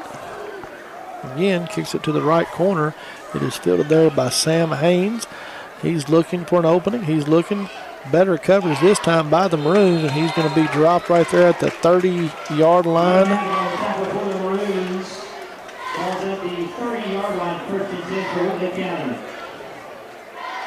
No, Mounts didn't have a PAT. Godby had a 2-point conversion. Okay, if you're Whitley County, you wander out onto the field, and the coach walks all the way out, the offensive coordinator maybe, all the way out on the field with his quarterback, and you've got a couple timeouts left. How do you play this? Find a way to get into halftime with no more damage being done. And make sure you give a chance for number 7 to maybe break one. Well, and he is not at quarterback. Nope. Hamlin drops back. Now he's under pressure. Guess he's who going ran to be him chased down? down from the backside, and that is Trey Hornsby, who's supposed to have a hamstring issue. He has not been well. I mean, right. That's a -4. That's a first sack of the night. Now, Hamlin's been under pressure all night long, but that is the first sack for the Maroon defense, and the clock is going to wind all the way down, and we are going to take it into halftime. Here, homecoming night, Pulaski County Field, the Maroons, a big first half, jump out to a 41-7 lead here on the Randall D. Turpin scoreboard, and we will be right back after these messages. Since 1988, Toyota of Somerset has been serving and supporting our local communities. We want you to know that we are here for you and your family. Someone you can trust. Someone you can count on now and for the better days to come. Trusted, loyal, dedicated, helpful, and consistent. Toyota of Somerset. Come see us or visit us online at toyotaofsomerset.com. We, the people of this great land, are resilient and will get through this. And buying and selling is the real stimulus. Land and real estate are the premium investments, and they're not just making any more land.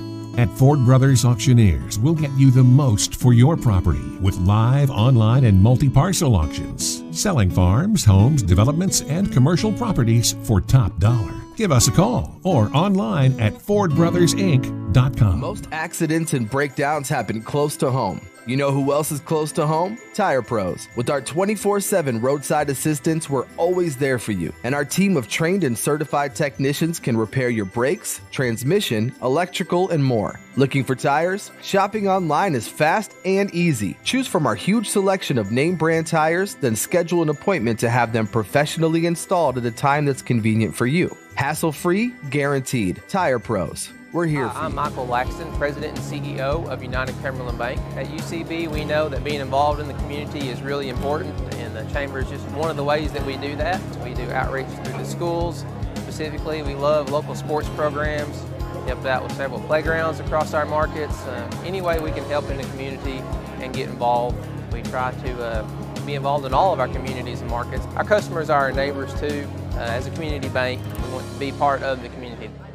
Out here in the real world, we've spent too much time waiting around and wondering if we'll ever get to be what we really want to be. Now it's time to move forward. And with a little help from Somerset Community College, you can finish that degree or start a whole new life as an IT VIP, a healthcare hero, and more. In less time and for less money than you think. The time is now. The place is here. Never underestimate you.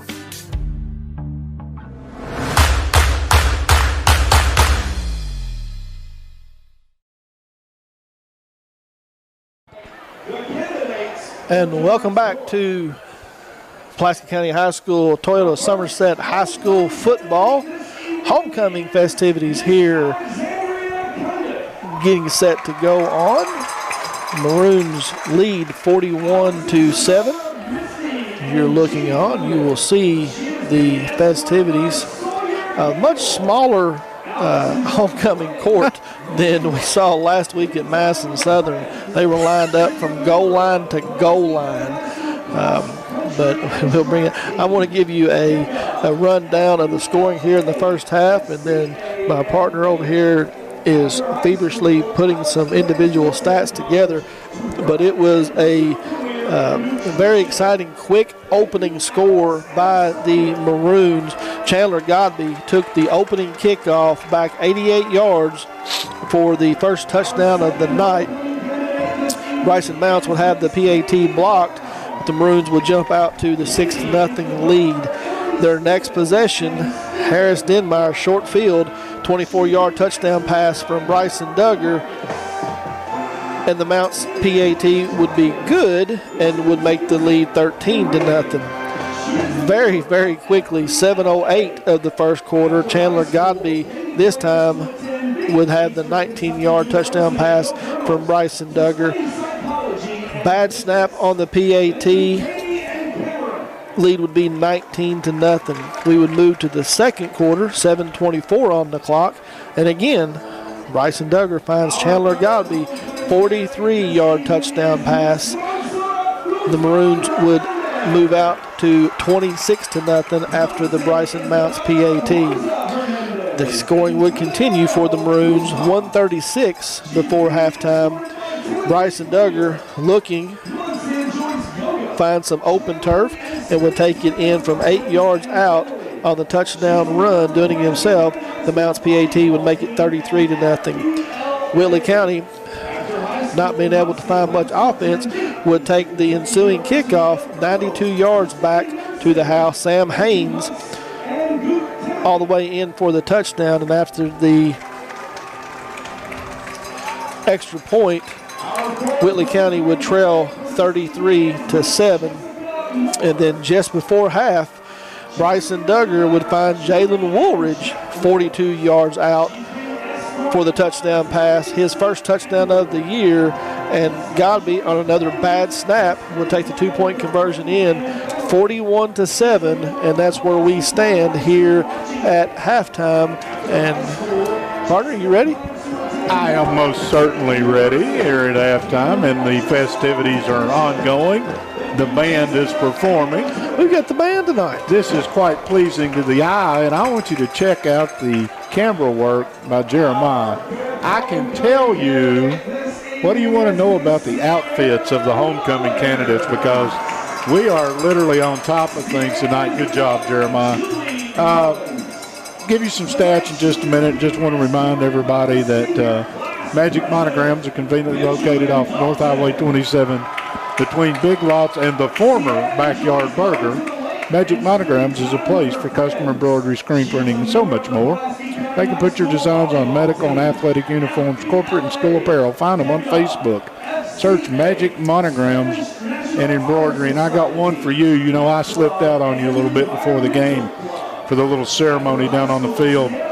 Did we get the keys to the game in? I did. Thank you very much. I knew you did. So having said that, here comes some stats. They're coming right at you. Somebody in the booth, please try to find out who the homecoming queen is, because somebody's going to ask. Whitley County, 24 carries, 96 yards, 1 of 5 through the air. So much for my prediction of an open offense. 4 yards. They get off 29 plays in the opening half. 100 net yards. Wow.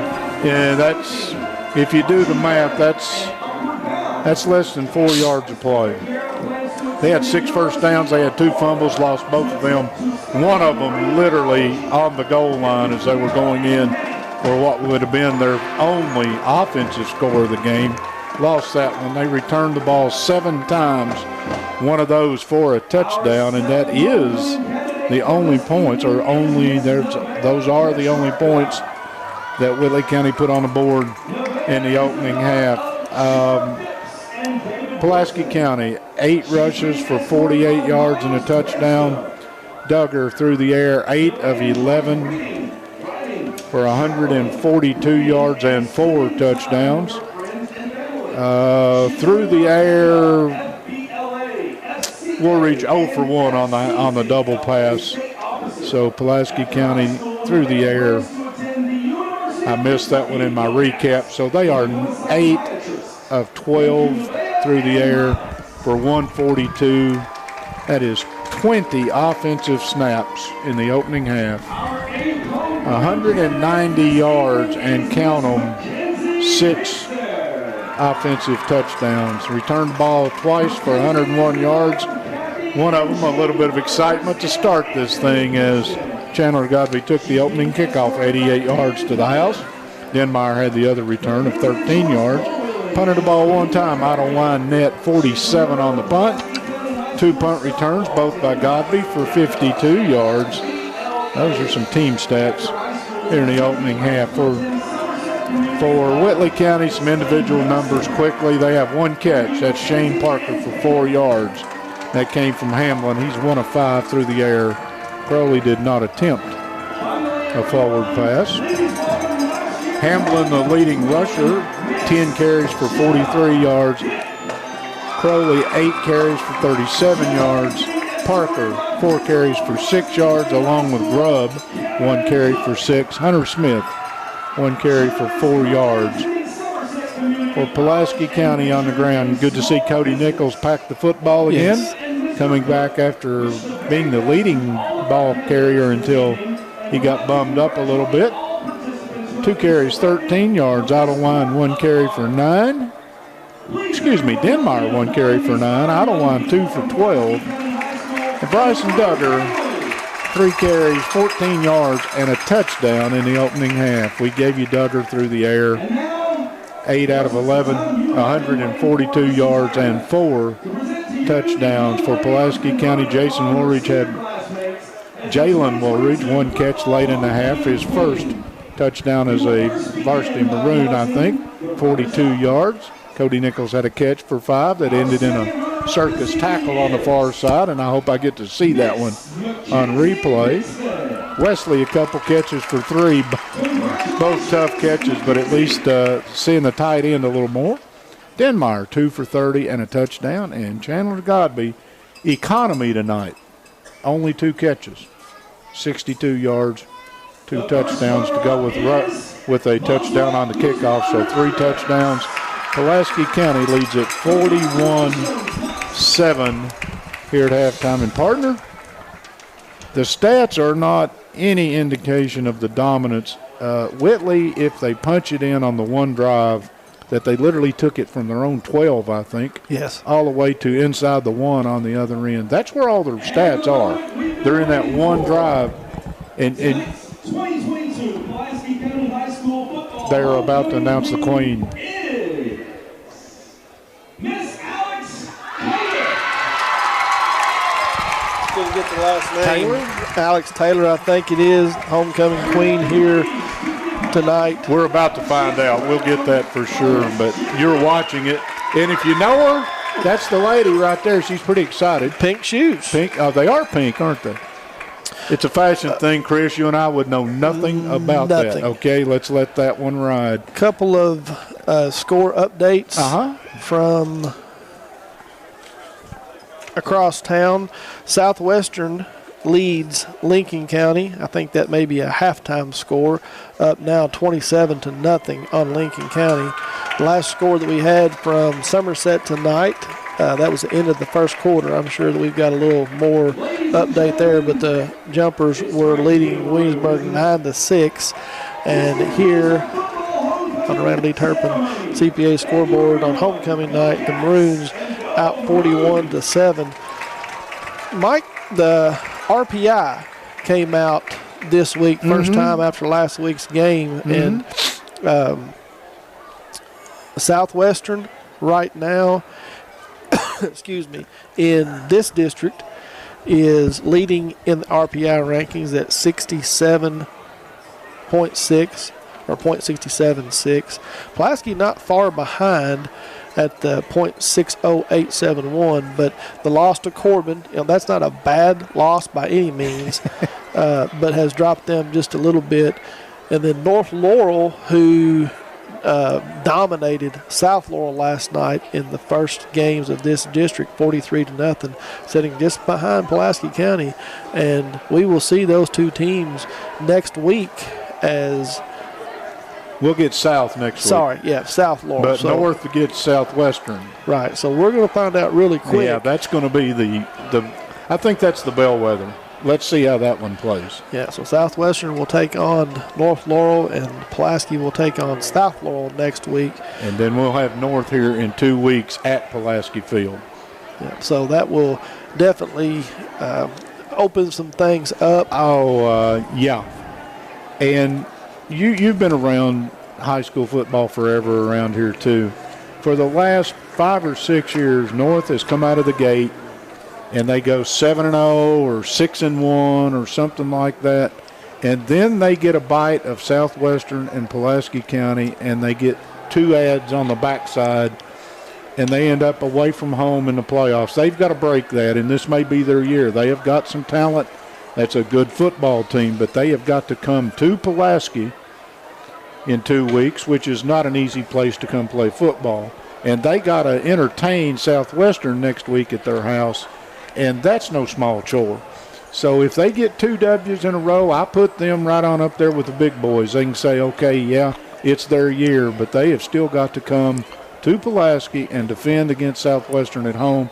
Then I get on the bandwagon. And we are just about 4 minutes away from the start of the second half. You know me, I complain a lot. You've been around me and you tell me I know. No. How about the halftime show, though? They got everything on the field, off the field, got it done. The teams are back out here, and I don't think they wouldn't have been a minute or 2 over if they'd went with the normal halftime. They give them 5 extra minutes because of homecoming. Yeah. But they're ready to go. Yeah. So we're going to do a little bit of business, and we will be business. I'm going to play one here, then I'm going to send it to you. Well, I'll go ahead and send it to Pat. How about that? Yeah. Rick Barker with Godby Realty and Auction. We are excited to be a part of presenting the 2022 high school football broadcast. At Godby Realty and Auction, we strive every day to offer you the top-notch, most professional real estate and auction service around. We were voted the 2022 top real estate and auction company by the Reader's Choice Awards. Give us a call today and let us serve your real estate and auction needs. Good luck to all our high school teams this season. We are proud of all of you. Hi, I'm Michael Laxton, President and CEO of United Cumberland Bank. At UCB, we know that being involved in the community is really important, and the Chamber is just one of the ways that we do that. We do outreach through the schools. Specifically, we love local sports programs, helped out with several playgrounds across our markets. Any way we can help in the community and get involved. We try to be involved in all of our communities and markets. Our customers are our neighbors too. As a community bank, we want to be part of the community.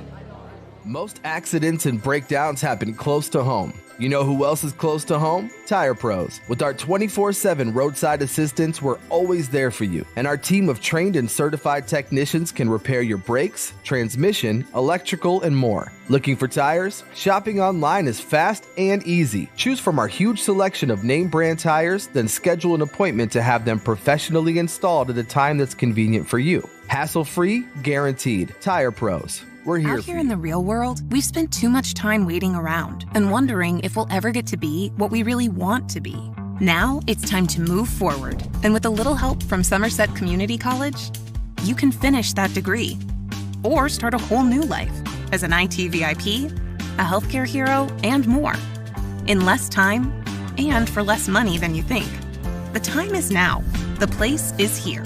Never underestimate you. House for sale. Home for sale. Home for sale. Home for sale. Home for sale. We've got a home. Available now.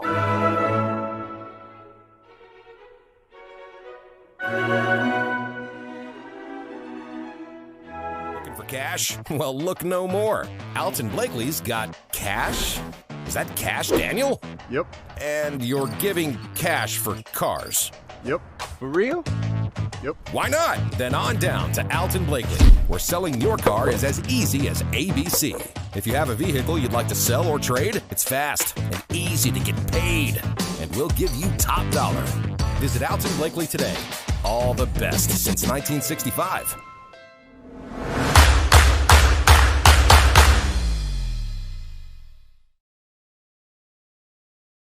Nope. The Labor Day sale at Kimber Home Furnishings has been extended until this Saturday. Kimber has 3 unbeatable offers together in one sale. Get up to 50% off store-wide. If that wasn't enough, how about up to 5 full years to pay interest-free? And to top it off, bonus in-store coupons to save you even more. But this sale absolutely ends this Saturday at Kimber's in London and Somerset. Kimber makes it home. And welcome back to Pulaski County High School, Toyota of Somerset High School football. We are just about set to start second half action, and the Maroons will be kicking off. Mike, what do you see? You got something on your mind? Yeah, I got something on my mind. Let me tell you what it is. Okay. Pulaski gave up another kickoff return for touchdown in the opening half. I know you're up 41-7. I know it's time to celebrate. It's homecoming. It's all those other things, but I'm telling you this, Coach Hines just met with his kick-off team here in front of us. Not happy. And I think the discussion probably was, let's don't see another one of those. And people don't think you coach every snap. No matter who's out there, you're coaching every snap. Well, like I said, there are 3 phases to football. And all of them can win, and all of them can beat you, right? Yes, sir. But anyway, I think it will be Idlewind to do the honors. Oh, there he is. He's a Swiss Army knife now on this football team. They let him do about everything. Yeah, he does a little bit of everything. And he will put his foot to it, and it's a low line drive screamer that will be fielded inside the 10. Sam Hayes tries to take it around the right side, and he is going to be dropped down at the 20, right at the 25-yard line, and that's where Whitley County will take over their first possession of the second half. All right, you come out and the passing game did not work. I'm just playing offensive coordinator for the Colonels right now. your passing game did not work. When you put Crowley at quarterback, things looked okay for one drive. Is he there? And he is, but he's going to turn around and hand it off on a jet sweep, and he's gone. He's going to go. You got one man, it's got to be giving chase. And right off the bat, Shane Parker jet sweep, 75-yard touchdown. And that young man showed a burst through the hole, and will take it 75 yards on the very first play of the second half. Oh, my. Pulaski scored on the opening kickoff, and now the first offensive snap of the second half to the house. That changes everything. 11:40 on the clock. Maroons scored 11:48 on the Godby kickoff return. Parker's got pretty good speed. Yeah, wow, okay. The quicks through the hole was pretty good. But untouched. He finished it pretty well, too. Extra point is blocked. So we've seen... I'm going to guess Wesley got the block. We have seen 2 blocked extra points. We've seen a blocked punt. We've seen 2 kickoff returns. We've seen all kinds of special team activity tonight on the Rattle D. Turpin CPA scoreboard. After the Citizens National Bank touchdown, Whitley County cuts into the lead 41-13. And, you know, suddenly with that little 75-yard burst, the stats are about dead even if you play stats. All right, Pulaski will deploy the kick return unit, and it will be Godby by his lonesome right now back deep. Kane and Denmeyer and Idlewind. And got one more out there. Pulaski's got a couple up at about the 40-yard line. Denmeyer, Godby, or Denmeyer, Idlewind, and Kane at the 30-yard line. With Godby deep. And it's going to be an onside kick attempt. Oh, that gets through the first line. But so that well is, played. Yeah, that is Kane? No, that is Julian Adney. Yes. Your linebacker.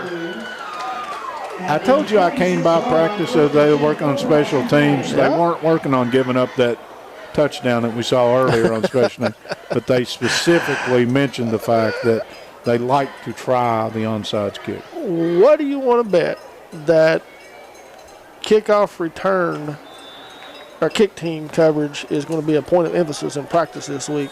I'm going to go with that, okay. Duggar has Nichols off to his right. Drop straight back. Quick pass out there to Gava. He just makes a nice little juke step and makes the would-be tackle over Jackson Storms fly right by, and he will pick up 7 on the play across midfield. What do you say? That's he hit B on the Game Boy, the button? No, that B is spin button. That back step there, you got to have a juke stick and all kinds of stuff going on. I haven't mastered that yet. I don't know what I'm talking about. Got to be. Fakes it to Anderson. He's in the game for the first time at running back, but he finds Godby on the crossing route, will slant all the way down to the 35-yard line, and that is a gain of 12 and a first Remax Lake Time Realty first down, and the Maroons are in a hurry. Well, yeah, they are. Duggar turns around and fakes to Anderson again. He's rolling. Now he's under some trouble. He's just going to take a seat right there at the 35. And that will be no gain on the play. Yeah, again, that was another one of those all-go route people getting downfield, but well, he wanted Denmeyer here just on a quick slant. You're right. And it was well covered. Single coverage up top. Godby. No, it's going to look for Denmeyer. He's going to run him out of bounds. Great, there's going to be a little pass interference.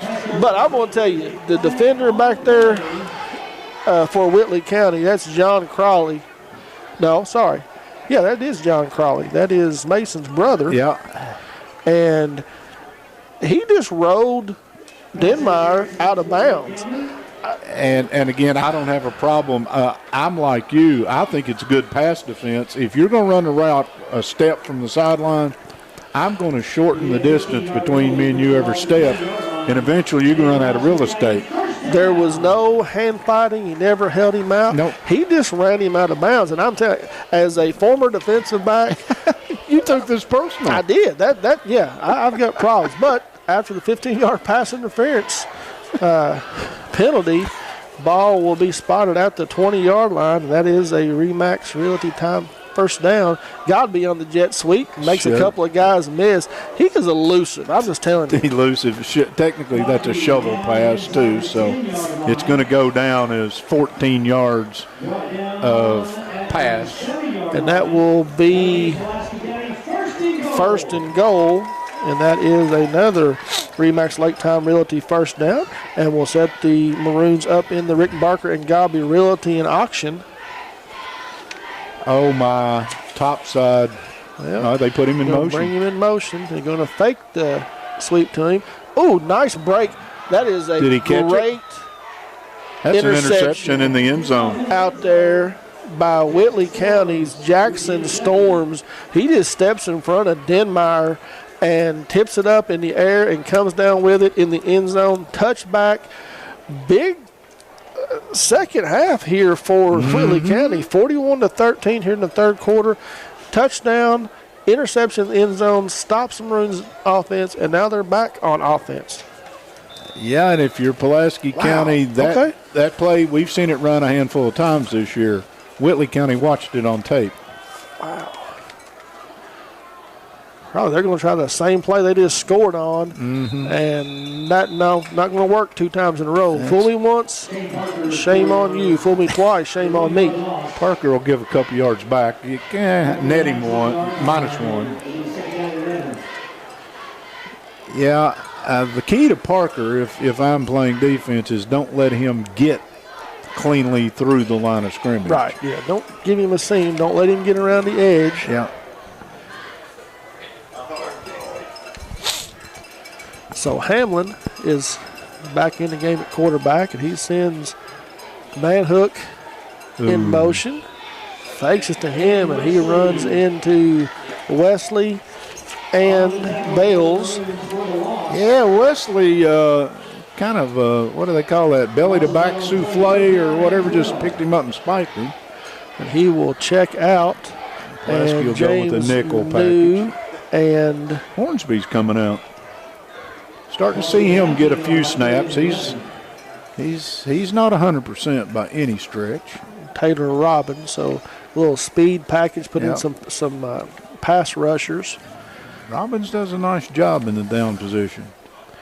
Hamlin empties the backfield, drops straight. That's not Hamlin, that's Crawley, and he does what he did a lot in the first half. He drops back, makes them think they're going to throw, makes the defenders drop out, and we've got some late action here. A flag comes flying in, gain of 5 maybe. 5, but I don't know if we had somebody grabbing somebody, stepped on somebody. In on the tackle was Drew and Adnett. And we're going to get a personal foul on Pulaski. On Drew. No, offsetting. We got offset. We got the old offsetting personal fouls. My favorite call. Yeah. Oh, yeah. I stay up late just dreaming for a chance to see those calls. And Pulaski will shuttle the big boys back in. That's the down lineman, 2 of the 3, and Hornsby will come in at the linebacker. Well, and that is a direct – it was dead ball, by the way. Yes, so it will be 4th down. But that right there, subbing those guys back in, your run stoppers, is directly because of what Mason Crawley has done. And Pulaski, and, it's just free skate. Yeah, everybody substitute. Godby will come on later. What in the world? It's a punt, I think, eventually. Yeah, at some point. And it's a one hopper that gets back that is fielded by Crawley. Godby takes it on one hop, makes one man miss, gets to the outside, and will run out of bounds right at the 50-yard line. Give him 31 yards on the punt. I didn't get the return yardage. It was 9 yards. Thank you. So, just out of fun and games, that's About 60 on punt return or on punt returns, 88 on kick returns. That's 150 more or less in round numbers, and 96 on receiving. That's 250 round numbers. Godby all-purpose yards are right at 250 right now tonight. Godby and Woolridge up on the far side, split out wide. You have Denmeyer and Anderson, and that is it's Anderson. That is the other Anderson. That's Ryan Anderson on the carry, and he's going to pop it for a gain of 12 on the play for a Remax Lake Time Realty first down. No huddle. Yeah, Coach Hines wanting a little up tempo. Going to turn around and gives it to Anderson again right up the middle, and he's going to pick up 5 more yards on the play. So you got Zach Anderson in at the slot receiver in this 4 wide receiver set. Ryan Anderson is seeing some action in the backfield tonight because of Nichols being a little banged up, Hornsby being a little banged up. And if you play me down later in the year, I've shown you the Wildcat tonight. I've shown you 2 or 3 new packages, different personnel. Brings Godby in motion, showing man coverage, drops back. Duggar now finds all kinds of room out there around the left side, making some, waiting for some blockers. Wow. And it will be a big gain. 18 maybe when they spot it eventually. Maybe 17. Yeah, 17.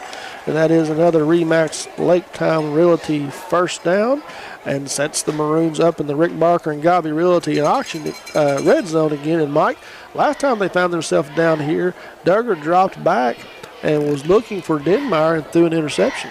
He certainly did. That's the only blemish on him tonight, but that one was a great play to intercept it, but a poorly thrown football. Godby goes in motion.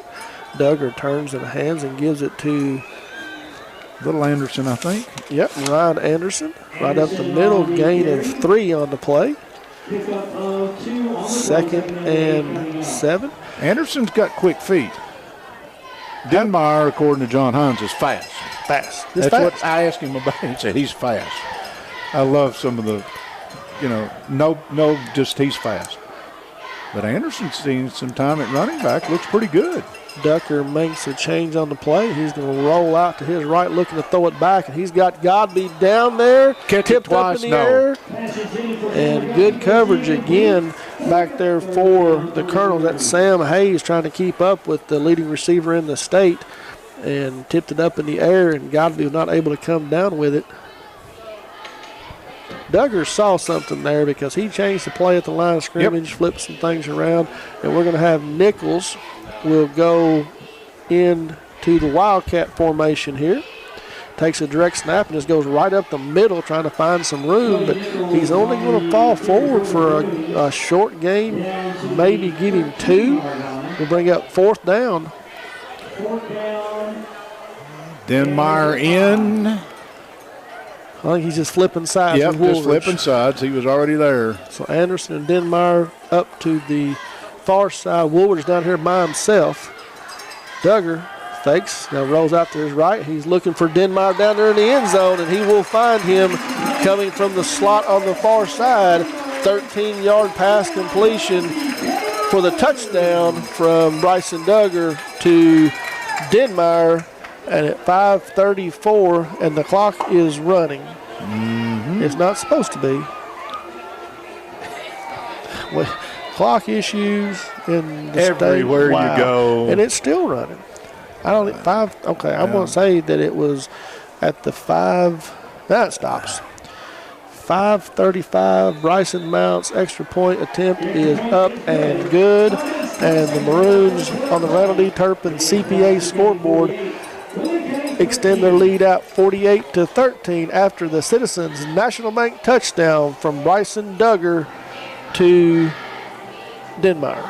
Pulaski County in this second half has already put up, by my count, 6 first downs on the Remax Lake Time Realty first down liner. I want to thank them for helping sponsor that. Don't forget, United Cumberland Defensive Player of the Game to come up at the end of this one. Also, our Somerset Community College offensive player of the game and our Kemper Furniture lineman of the game. All those will come up in our Alton Blakely Family of Dealers post-game show, so stick around for that. We may try new toys out tonight, or we may not, but we'll see how that plays. Well, we're going to try it. I'll say one thing for my partner. When it comes to technology, he will try anything. It became personal. Yeah, I could tell. It's kind of like you and your car. It's kind of like when they called the pass interference on the DB down there. That was, yeah. I'm still. I'm gonna file a formal complaint. Out of line, kicks it off, fielded back there at the 11-yard line. And that's Sam Hayes. He makes a man miss, bounces it out to the right side, gets across the 20 to about the 23. Well, he is brought down there by Kane and Abnett, and looks like that is, I'm going to get you a number here. That's 55. That's Dylan Elliott. Give you another one, too. If you noticed, Simpson held the outside there and turned it all back in. His name didn't come up in the conversation, but he made the play. So Hamlin back in at quarterback. He rolls out to his left. He's looking to throw back across the middle. He's got a man down there. That is Shane Parker, and he was behind the defense. Yeah, what a route, though. He ran it off the right side and took it down about 30 before he ever diagonally cut it across the field, and that takes forever. Yeah, that was 40 yards in the air from Hamlin. But as you said, Parker ran from all the way on the far side. He ran 70 yards. Yeah. That is not a common route. So 5 minutes here to go in the third quarter. This time, Hamlin will give it off to Crowley around the right side. And he is not going to go anywhere. I don't know that he's going to get any. Basically nothing. Yep, no gain on the play. So a long pass attempt incompletion. I think Wesley is over there in the middle of that again. We've called his name a few times tonight. Robbins will check in. He'll bring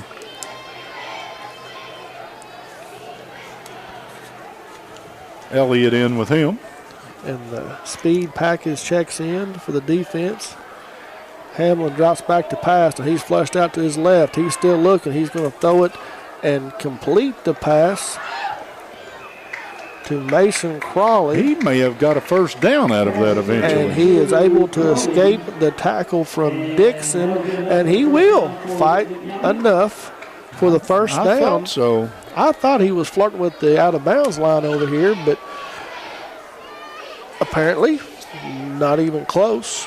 Breaks the tackle and will pick up the first down. So Whitley County Drive will stay alive. 4 minutes to go here in the third quarter. That will not make John Hines happy because they did have him wrapped up short of the first down and managed. And now an offsides call. Yeah, Hamlin goes back under center, and we will have an offside. That's the second time tonight on the Maroons. Another thing just for fun, stat keeping. They had the offsetting penalties of 15 each. Do you put them down? Yes. Thank you. Hamlin turns around and just a quick give to the first back through, and that is Christian Grubb on the carry for no gain. If you had Southwestern in 40, they've covered. They're up 41-0. Oh, wow, okay. Thanks, Josh. 14 yards through the air for Whitley County. About 170 through on the ground if you like to play numbers.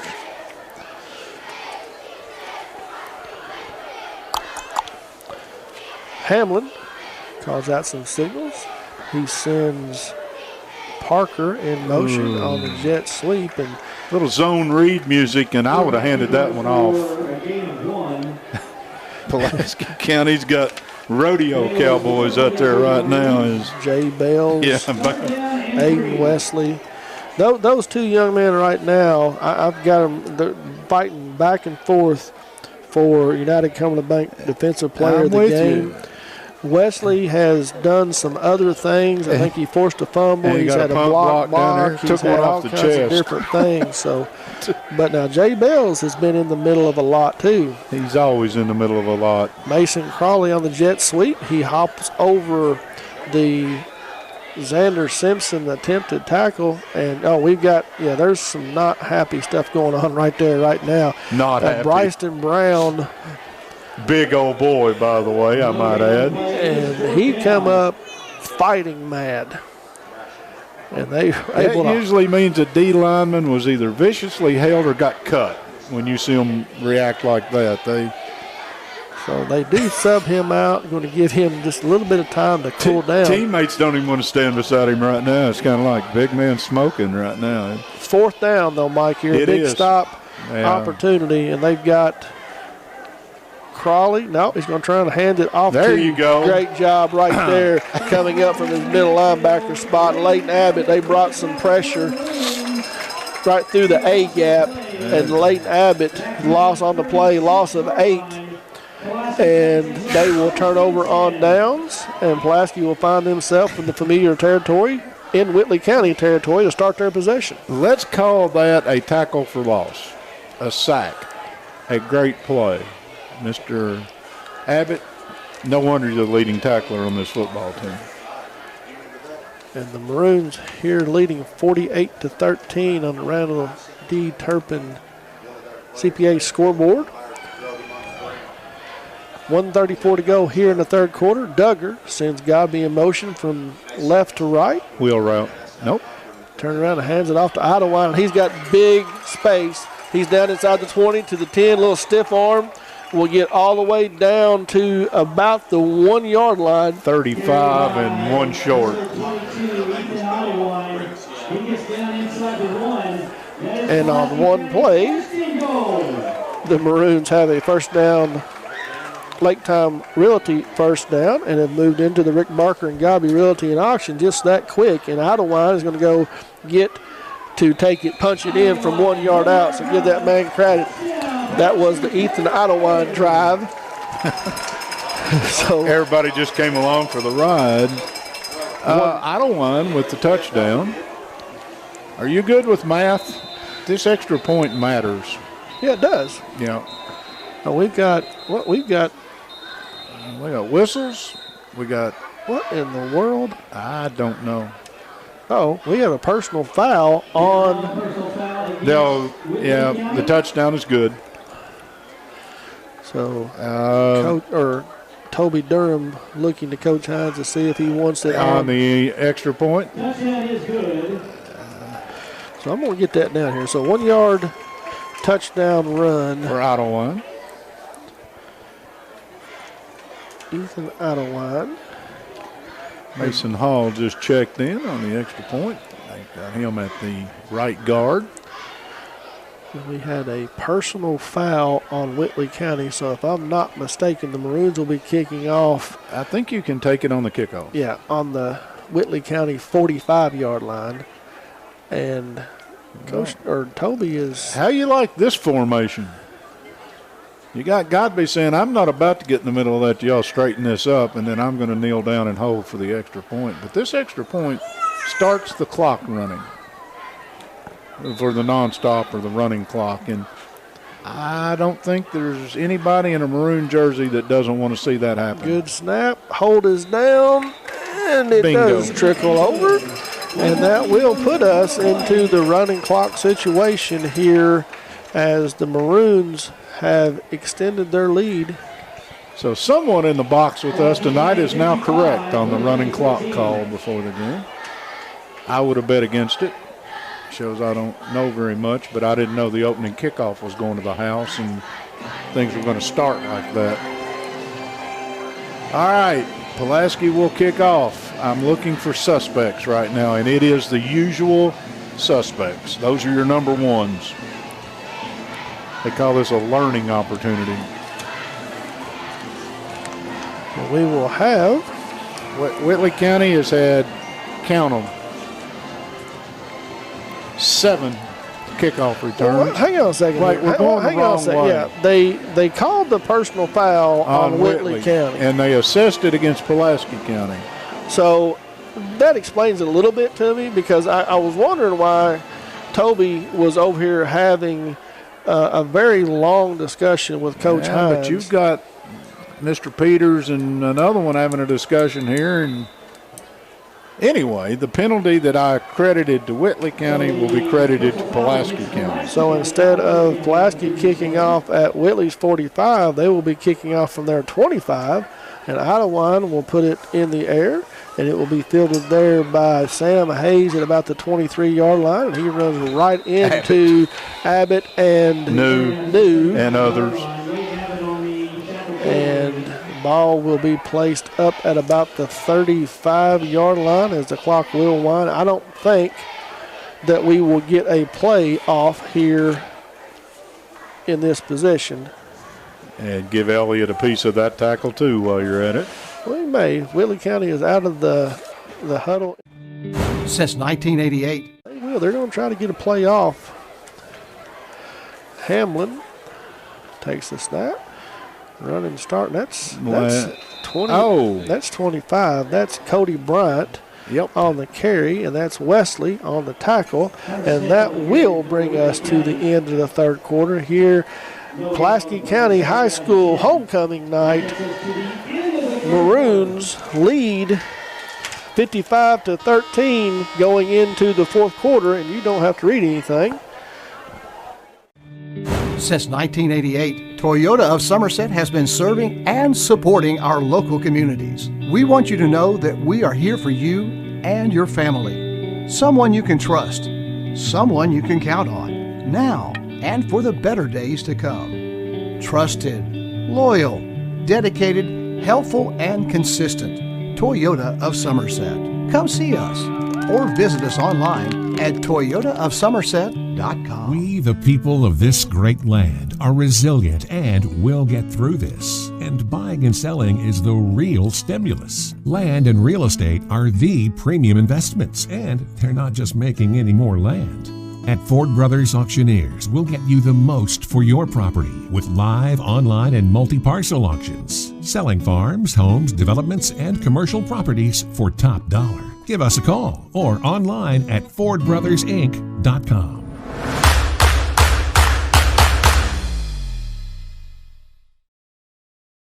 After the Poston Lawn Care kickoff, we are back here. Pulaski Field, Toyota Somerset High School football. Whitley County going the wrong way. First play of the fourth quarter. That's Ty Hamlin on the carry, and they will give him a loss of 1. 3rd and 11 here for the Colonels as we see mass substitutions. We're trying to come off. The problem is you had 4 guys coming off and nobody going on. And I think one of the coaches sensed that and said, go. Whoa, what are you guys doing? Running sprints right now, or what do they call that, opportunities. Roderick Finley has checked in at safety for the Maroons. Hamlin drops back to pass again, and there's just nobody there, and he is going to be sacked on the play. That Wesley guy again. Wesley. He's had a big night. He has had a good night, and again, Hamlin thought he had broken contain and was going to head north, and Wesley was in the weeds waiting. Pulaski is trying to get everybody where they belong, but Whitley's doing the same. So punting formation, and Pulaski has got a dozen on the field, but they get off. So Gabi stands back at his 33. Crawley gets off the punt, and it is a high, wobbly kick that hits at the 45. Checks up. About an 18-yarder. Sam Haynes will touch it dead right there. Pulaski has terrible field position as they'll take over at the 46-yard line. And that's dripping with sarcasm if you didn't catch that. They have had great field position almost exclusively tonight. Yeah, I think they've only had one possession that they've started inside their 30. Yeah, that is a recipe for scoring a lot of points, and they have scored 55. And nothing to do now but count the final. Zach Anderson in at quarterback for the Maroons. And before we get going, we're going to have false start. In at running back for the Maroons is Luke Martin. You also have Kyle Wethington in at a receiver. You have Caden Richardson in at a receiver. Spencer and Anderson's Allen in at quarterback, right? Yes. Thank you. Spencer Allen in at receiver and Broderick Finley. So you have a this is what you call second team offense. When they catch a pass, you'll have to help me. Yes. Anderson turns around and hands it off to Luke Martin off the left side, and he gets the penalty all back. The penalty yards back. 5 on the carry. He'll bring up 2nd and 10. And again, this fourth quarter is going to go by in a hurry. We are in the running clock mode. Anderson and Martin in the backfield. Anderson, and he popped right there at the line of scrimmage. I heard that up here. Martin on the carry for a gain of 1. That's Chris Curtin for the Colonels on the tackle. Made a good cut, did Martin, but there was still a man in the hole. So 3rd and 9, Anderson fakes it to Martin. Now he's rolling out to right. He's looking. He's got receiver out there, but double covered. Pass intended for Andrew Dotson into the game, and it will fall incomplete. And Coach Hines will send on the punting unit, I believe. And somebody down on the sidelines is screaming, number 2 punt. No, Godby is out there. I think we're going to get a timeout. Yeah, Coach Hines is going to call his first timeout of the game. And you wanted to decide and talk about it maybe? That's a Ron Shaw Realtor timeout. And I'm going to do this, Kurt. The Labor Day sale at Kemper Home Furnishings has been extended until this Saturday.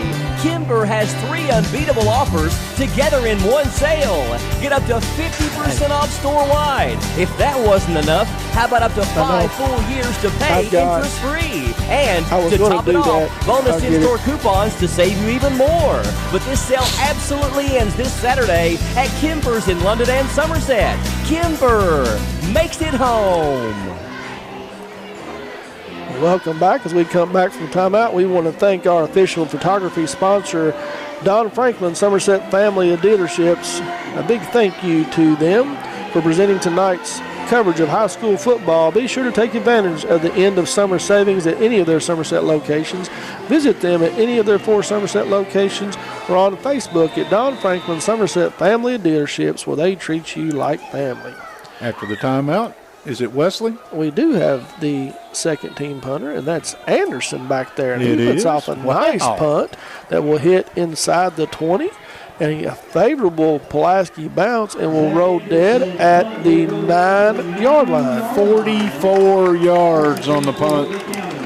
Since 1979, Modern Systems has been protecting communities all across Kentucky, and they're proud to be part of the communities they serve, committing time and sponsorships to numerous charities like Project 5810, Relay for Life, March of Dimes, Heart Walk, local school programs, and many more. Modern Systems, your neighbors and your friends, and they work 24/7 to protect the things that matter most to you. From homes to businesses to schools and churches, let Modern Systems be your trusted name in security. Had a personal foul against Whitley County. At the end of that, they'll mark 15 more back, and the Colonels will take over inside their own 10. I can see that. Stay tuned after the game, where Mike will try to get Coach Hines for the Alton Blakely Family of Dealerships post-game show. Handoff given there to Shane Parker. We've got some extracurricular activities going on back here behind the play. Now is a great time to order your new Ford from Alton Blakely. Right now, when you order your new Ford, you can lock in low APRs for up to 84 months. Get the new Ford you've always wanted, and no worries about fluctuating interest rates. Your rate is locked in when you order. See Alton Blakely Ford for details, South Highway 27 AltonBlakely.com. Trey Hamlin takes a snap, turns around and hands it off to either Hunter Smith or Cody Bryant, 25 or 26. Whoever it was, they didn't get anything positive out of it. And that was Cody Bryant on the carry. His first carry of the night, number 25. Yep. We wind under 6 minutes. Randall T. Turpin CPA scoreboard. The Maroons lead 55-13. See McCune shed the helmet. I think his night's done. 3rd and 8. Hamlin looks to pass, and it is batted down. And we'll bring up 4th down, and Whitley will send on the punting unit.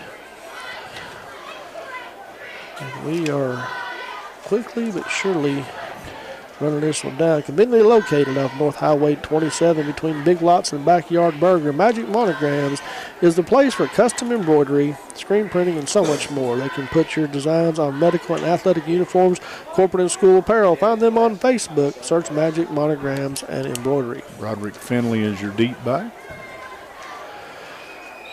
Whitley County from their own end zone, and we have stoppage of play, and we have another Randall D. Turpin, that is a Ronshaw Realty timeout, second of the half for the Maroons. Henderson Chiropractic, committed to relieving your pain using the true principles of chiropractic care.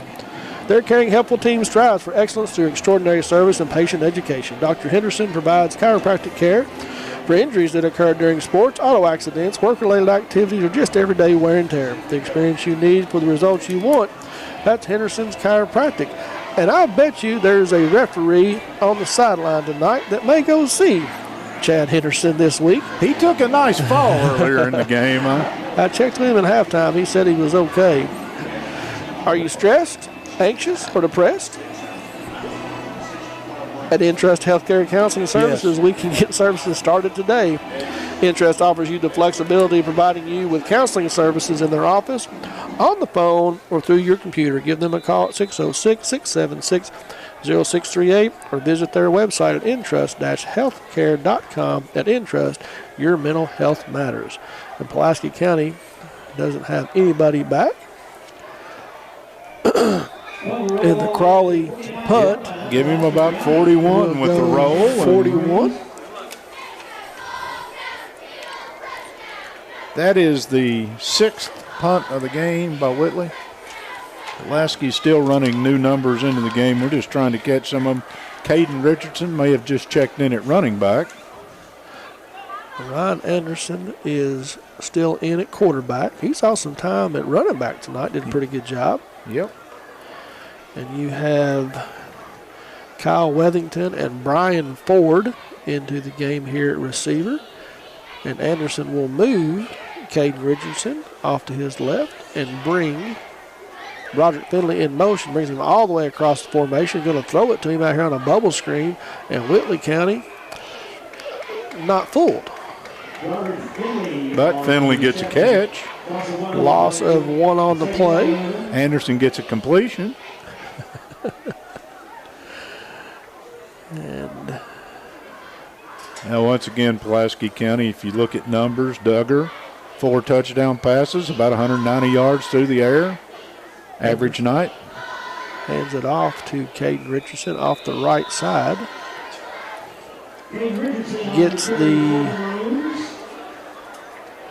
Got back the one they lost, maybe? Yep, gets back to the line of scrimmage. Anderson Dotson in at the other receiver, and we see Luke Martin check back in at running back. Anderson, a little read option, fakes it, keeps it himself off the left side, runs into a Colonel defender right at the 45, and will bring up 4th and 5 after the gain of 5. In there at center is Levi Bashirs. Also have Tommy York in at tackle. Well, there's movement. Got a question for you. How many high school football teams you see when the second unit comes on the field and runs out of a no huddle and calls things at the line of scrimmage, and nobody comes to the sidelines and asks questions. Or you don't see that very often. No, that's how this team works and practices, and it's interesting. They don't change anything really when they put the next unit in. And 4th and 10 right at midfield. Maroons go empty backfield set, and Anderson looks to pass, going to keep it himself. He's going to get all the way across the 45 down to the 41-yard line. Gain of 9 on the play, but it will be short of the line to gain, and so they will turn the ball back over to the Colonels. The clock winds under 2 minutes here on homecoming night at Pulaski County Field, with the Maroons lead 55-13. 48-0 is the final out at Southwestern. Okay, big win for the Warriors tonight. Somerset, I saw, was up. I haven't seen a score there in forever. Well, I thought that I got something. Okay. I know that I did somewhere back here. Yeah, Somerset is up 23-14. 9 minutes and 13 seconds to go in the third quarter. So Colonels, jet sweep here, bounces off a tackler. That's Aaron Van Hook, gain of 15. And a first down. That was Van Hook, right? That was Van Hook.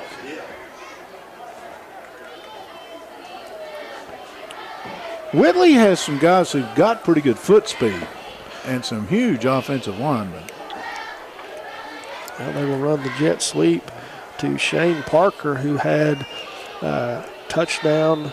He had 2 touchdowns tonight, didn't he? He had the kickoff return. He did. And the 75-yard touchdown run.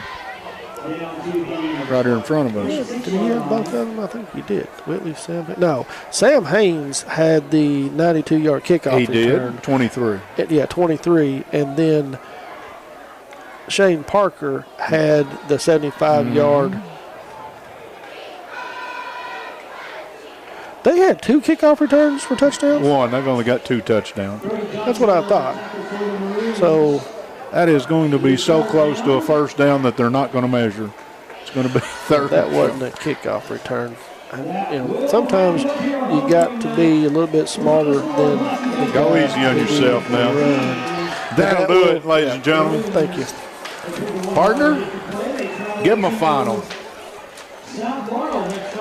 Pulaski County Maroons here on homecoming night will go away happy, and they will win 55-13. I will give you a quick rundown of the scoring, and we're going to try to get Coach Hines here on the Alton Blakely post-game report on Facebook, and it may be just a few minutes. There's a lot going on tonight, yeah, so and I may not get him in the first look.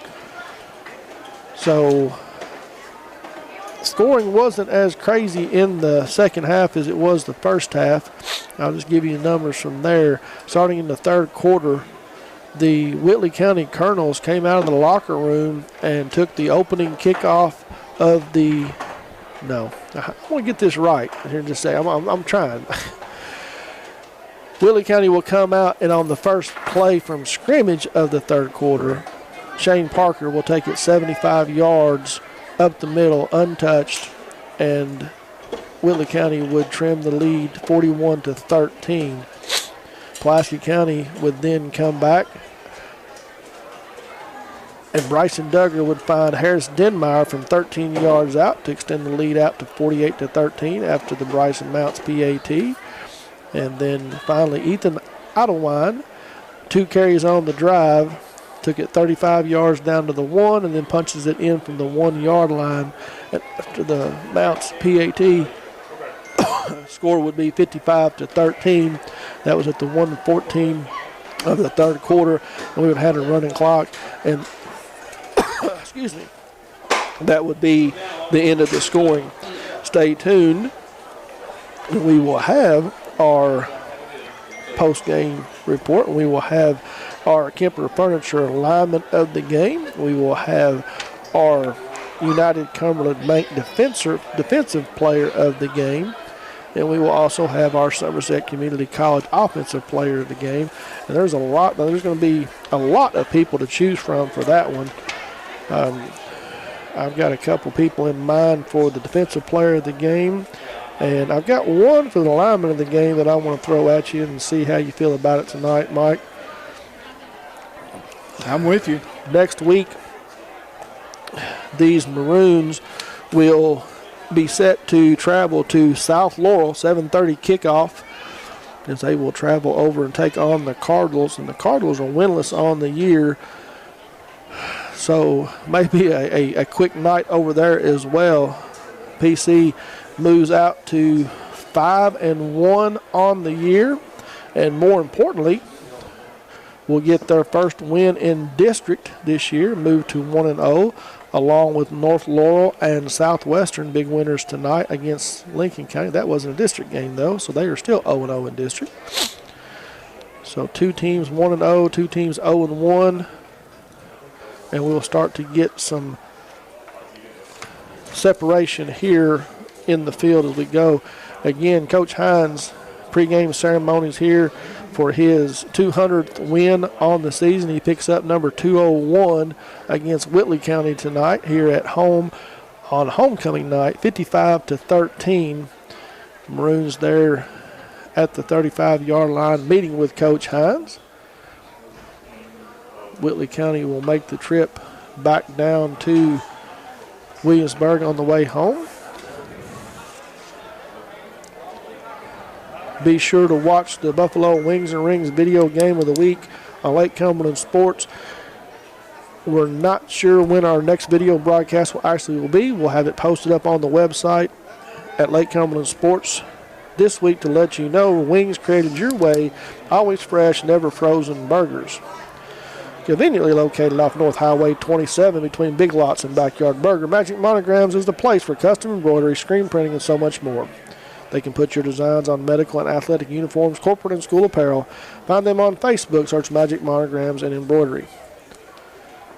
Henderson Chiropractic, committed to relieving your pain using the true principles of chiropractic care. Their caring, helpful team strives for excellence through extraordinary service and patient education. Dr. Henderson provides chiropractic care for injuries that occur during sports, auto accidents, work-related activities, or just everyday wear and tear. The experience you need for the results you want, that's Henderson Chiropractic. The Alton Blakely Family of Dealerships post-game show is going to continue. I've got some stats for you. There will be a brief break, and we'll be back on Facebook, hopefully, when we can get Coach Hines. But for the game, Whitley County, they got off, they rushed the ball 42 times for 199 yards and a touchdown, through the air 2 of 8 for 14 yards, give them 50 offensive plays for 213 yards and a touchdown. They punted the ball 6 times. 10 first downs on the game, 2 fumbles lost by Whitley County. For Pulaski County, 23 rushes for 143 yards, couple touchdowns, 12 of 19 through the air, 3 of those, 2 to Anderson, 1 to Woolridge. The others belong to Duggar. 42 offensive plays, 332 yards, and 6 touchdowns for Pulaski County. 13 first downs, 1 INT, so turnovers 2 to Whitley, 1 to Pulaski County. Let's take a quick look at the Colonels' leading rusher on the game, 86 yards on 10 carries by Shane Parker. One of those, a 75-yard trip to the house, or the only touchdown on the ground, or the only offensive touchdown scored by Whitley in the game tonight. Hamlin, 14 carries for 42 yards. Crowley, 11 carries, 44 yards. Through the air, Crowley, 1 catch for 10. Parker, 1 for 4. We gave you 2 out of 8. Through the air was Hamlin for 14 yards. For Pulaski County on the evening, Nichols rushed the ball 3 times for 16. Denmeyer, 1 for 9. Ottawa had 4 carries for 47 yards and a touchdown. Richardson, a carry for 5. Martin, 2 carries for 6. Anderson, 5 carries for 33 yards and a touchdown. And Bryson Duggar had the touchdown. Duggar, 5 carries, 31 yards and a touchdown. Pulaski County's receiving corps. Give 2 to Wesley for 3 yards. Cody Nichols 1 for 5.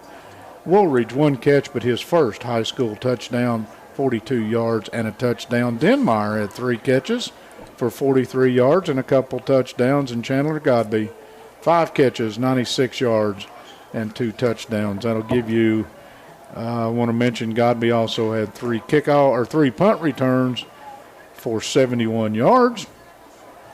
Anderson punted the ball once for 44 yards. Ottawine punted the ball once for 47 yards. Kickoff returns, the opening kickoff. Godby took it 88 to the house. Denmeyer had the other return of the night, 13 yards. He took a breath and said, and the final score, 55-13. Pulaski with a homecoming win. They moved to, 5-1 on the season, partner? Yes, sir. We will make the trip to London next week to see the South Laurel Cardinals, and if you're John Hines, I don't know the injury report. I'm looking down there in front of us. I don't see a whole lot of people with the trainer. Hopefully they came out of this one okay, and they surprised me. I thought this would be a much closer football game than it turned out. It wasn't. Pulaski County led this one from the get-go. 55-13 final time from me on your Randall D. Turpin CPA scoreboard. So time to give out a little bit of hardware. And okay. I've looked at some things, some numbers, and I normally am very congenial when it comes to this and willing to. I don't even know if that's the right. I don't know if it is or not, but go ahead. I'm with you. Very willing to defer to me. Yeah. So anyway, I've got some strong feelings about tonight's game. Well, let it go. And I see if you agree with me. Offensively, again, you could give the offensive player of the game to 5 or 6 different players. I'm with you. We gave the offensive player of the game, first game of the year against Belfry, to Chandler Godby. Yes. He is 6 games into the season, leading the state in receptions, yardage. I'm not even sure where he's at on touchdowns, but he's got to be somewhere close. He's in the numbers. He's had a kickoff return tonight. He had 2 touchdowns again tonight, over 100 yards receiving. I've got to give my man a little bit of props. Are you trying to sell me on Chandler Godby being our Somerset Community College Offensive Player of the Game? Yes. Sold. I mean, Duggar, 5 TD passes, 1 touchdown run. Great game from that young man. But Godby, again, is your do everything. So Chandler Godby, our Somerset Community College Offensive Player of the Game. Defensive Player of the Game. You called his number out, his name out many times. I did the same thing. I wrote down early on Jay Bells and Aiden Wesley. Aiden, again, all over the field, doing a lot of different things. Aiden Wesley, our defensive player of the game. You good? Totally nothing scientific about this, but I totally would agree with you 100%. Yes. And I did Cumberland Bank defensive player of the game, Aiden Wesley. And then lineman of the game. Lineman of the game. Again, I've watched this young man numerous times. We've seen. I think we've given the lineman of the game to defensive linemen so far all year long, with the exception of one time. Yep. Jason McEwen. Yep. One man that goes unnoticed, and they are responsible for a lot of stuff, getting the huddle, getting the players to the line. You're going to be come up with Declan Hayes. Who would have thought that? Number 63, Declan Hayes. I'm reading your mind. Offense That's or scary. lineman. Yes, and he, again, well, you don't mention his name. The man who's in the shotgun formation, Pulaski, got a 50-some offensive plays tonight. They all are in the shotgun, and we never mention his name of a bad snap or this, and all of a sudden you look up the end of the season and you go, man, how do they run this offense and not have those bad snaps every now and then? I'm with you 100% on all 3 of them, by the way. Thank you, sir. First time we've ever agreed on 3 things. Doesn't happen very often. Must be a full moon. But again, we want to thank you for joining us tonight. We appreciate you being with us. Our video game of the week. We're going to try to get you some. For the folks at Toyota and for everybody, for Ford Brothers and for everybody who makes this possible, the Buffalo Wings and Rings video game of the week. We enjoyed it. And Pulaski 55-13. Happy homecoming, Maroon fans. And partner, Let's go to London next week. Let's do it. All right, Pulaski finishes this one 5-1 on the charts. We'll be ready next Friday night. If you can, come join and watch the football games. If not, keep us on the air. We'll be right there with them every snap they take. We got something, Pat. Thanks, Pat Harris, producing tonight for us, taking care of everything. And Jeremiah Jones, and camera work. He's been sending out tweets that cause people to laugh too tonight. Yeah, we appreciate those guys. We couldn't do this without them. Making our life a lot easier. Well, they do all the work for Chris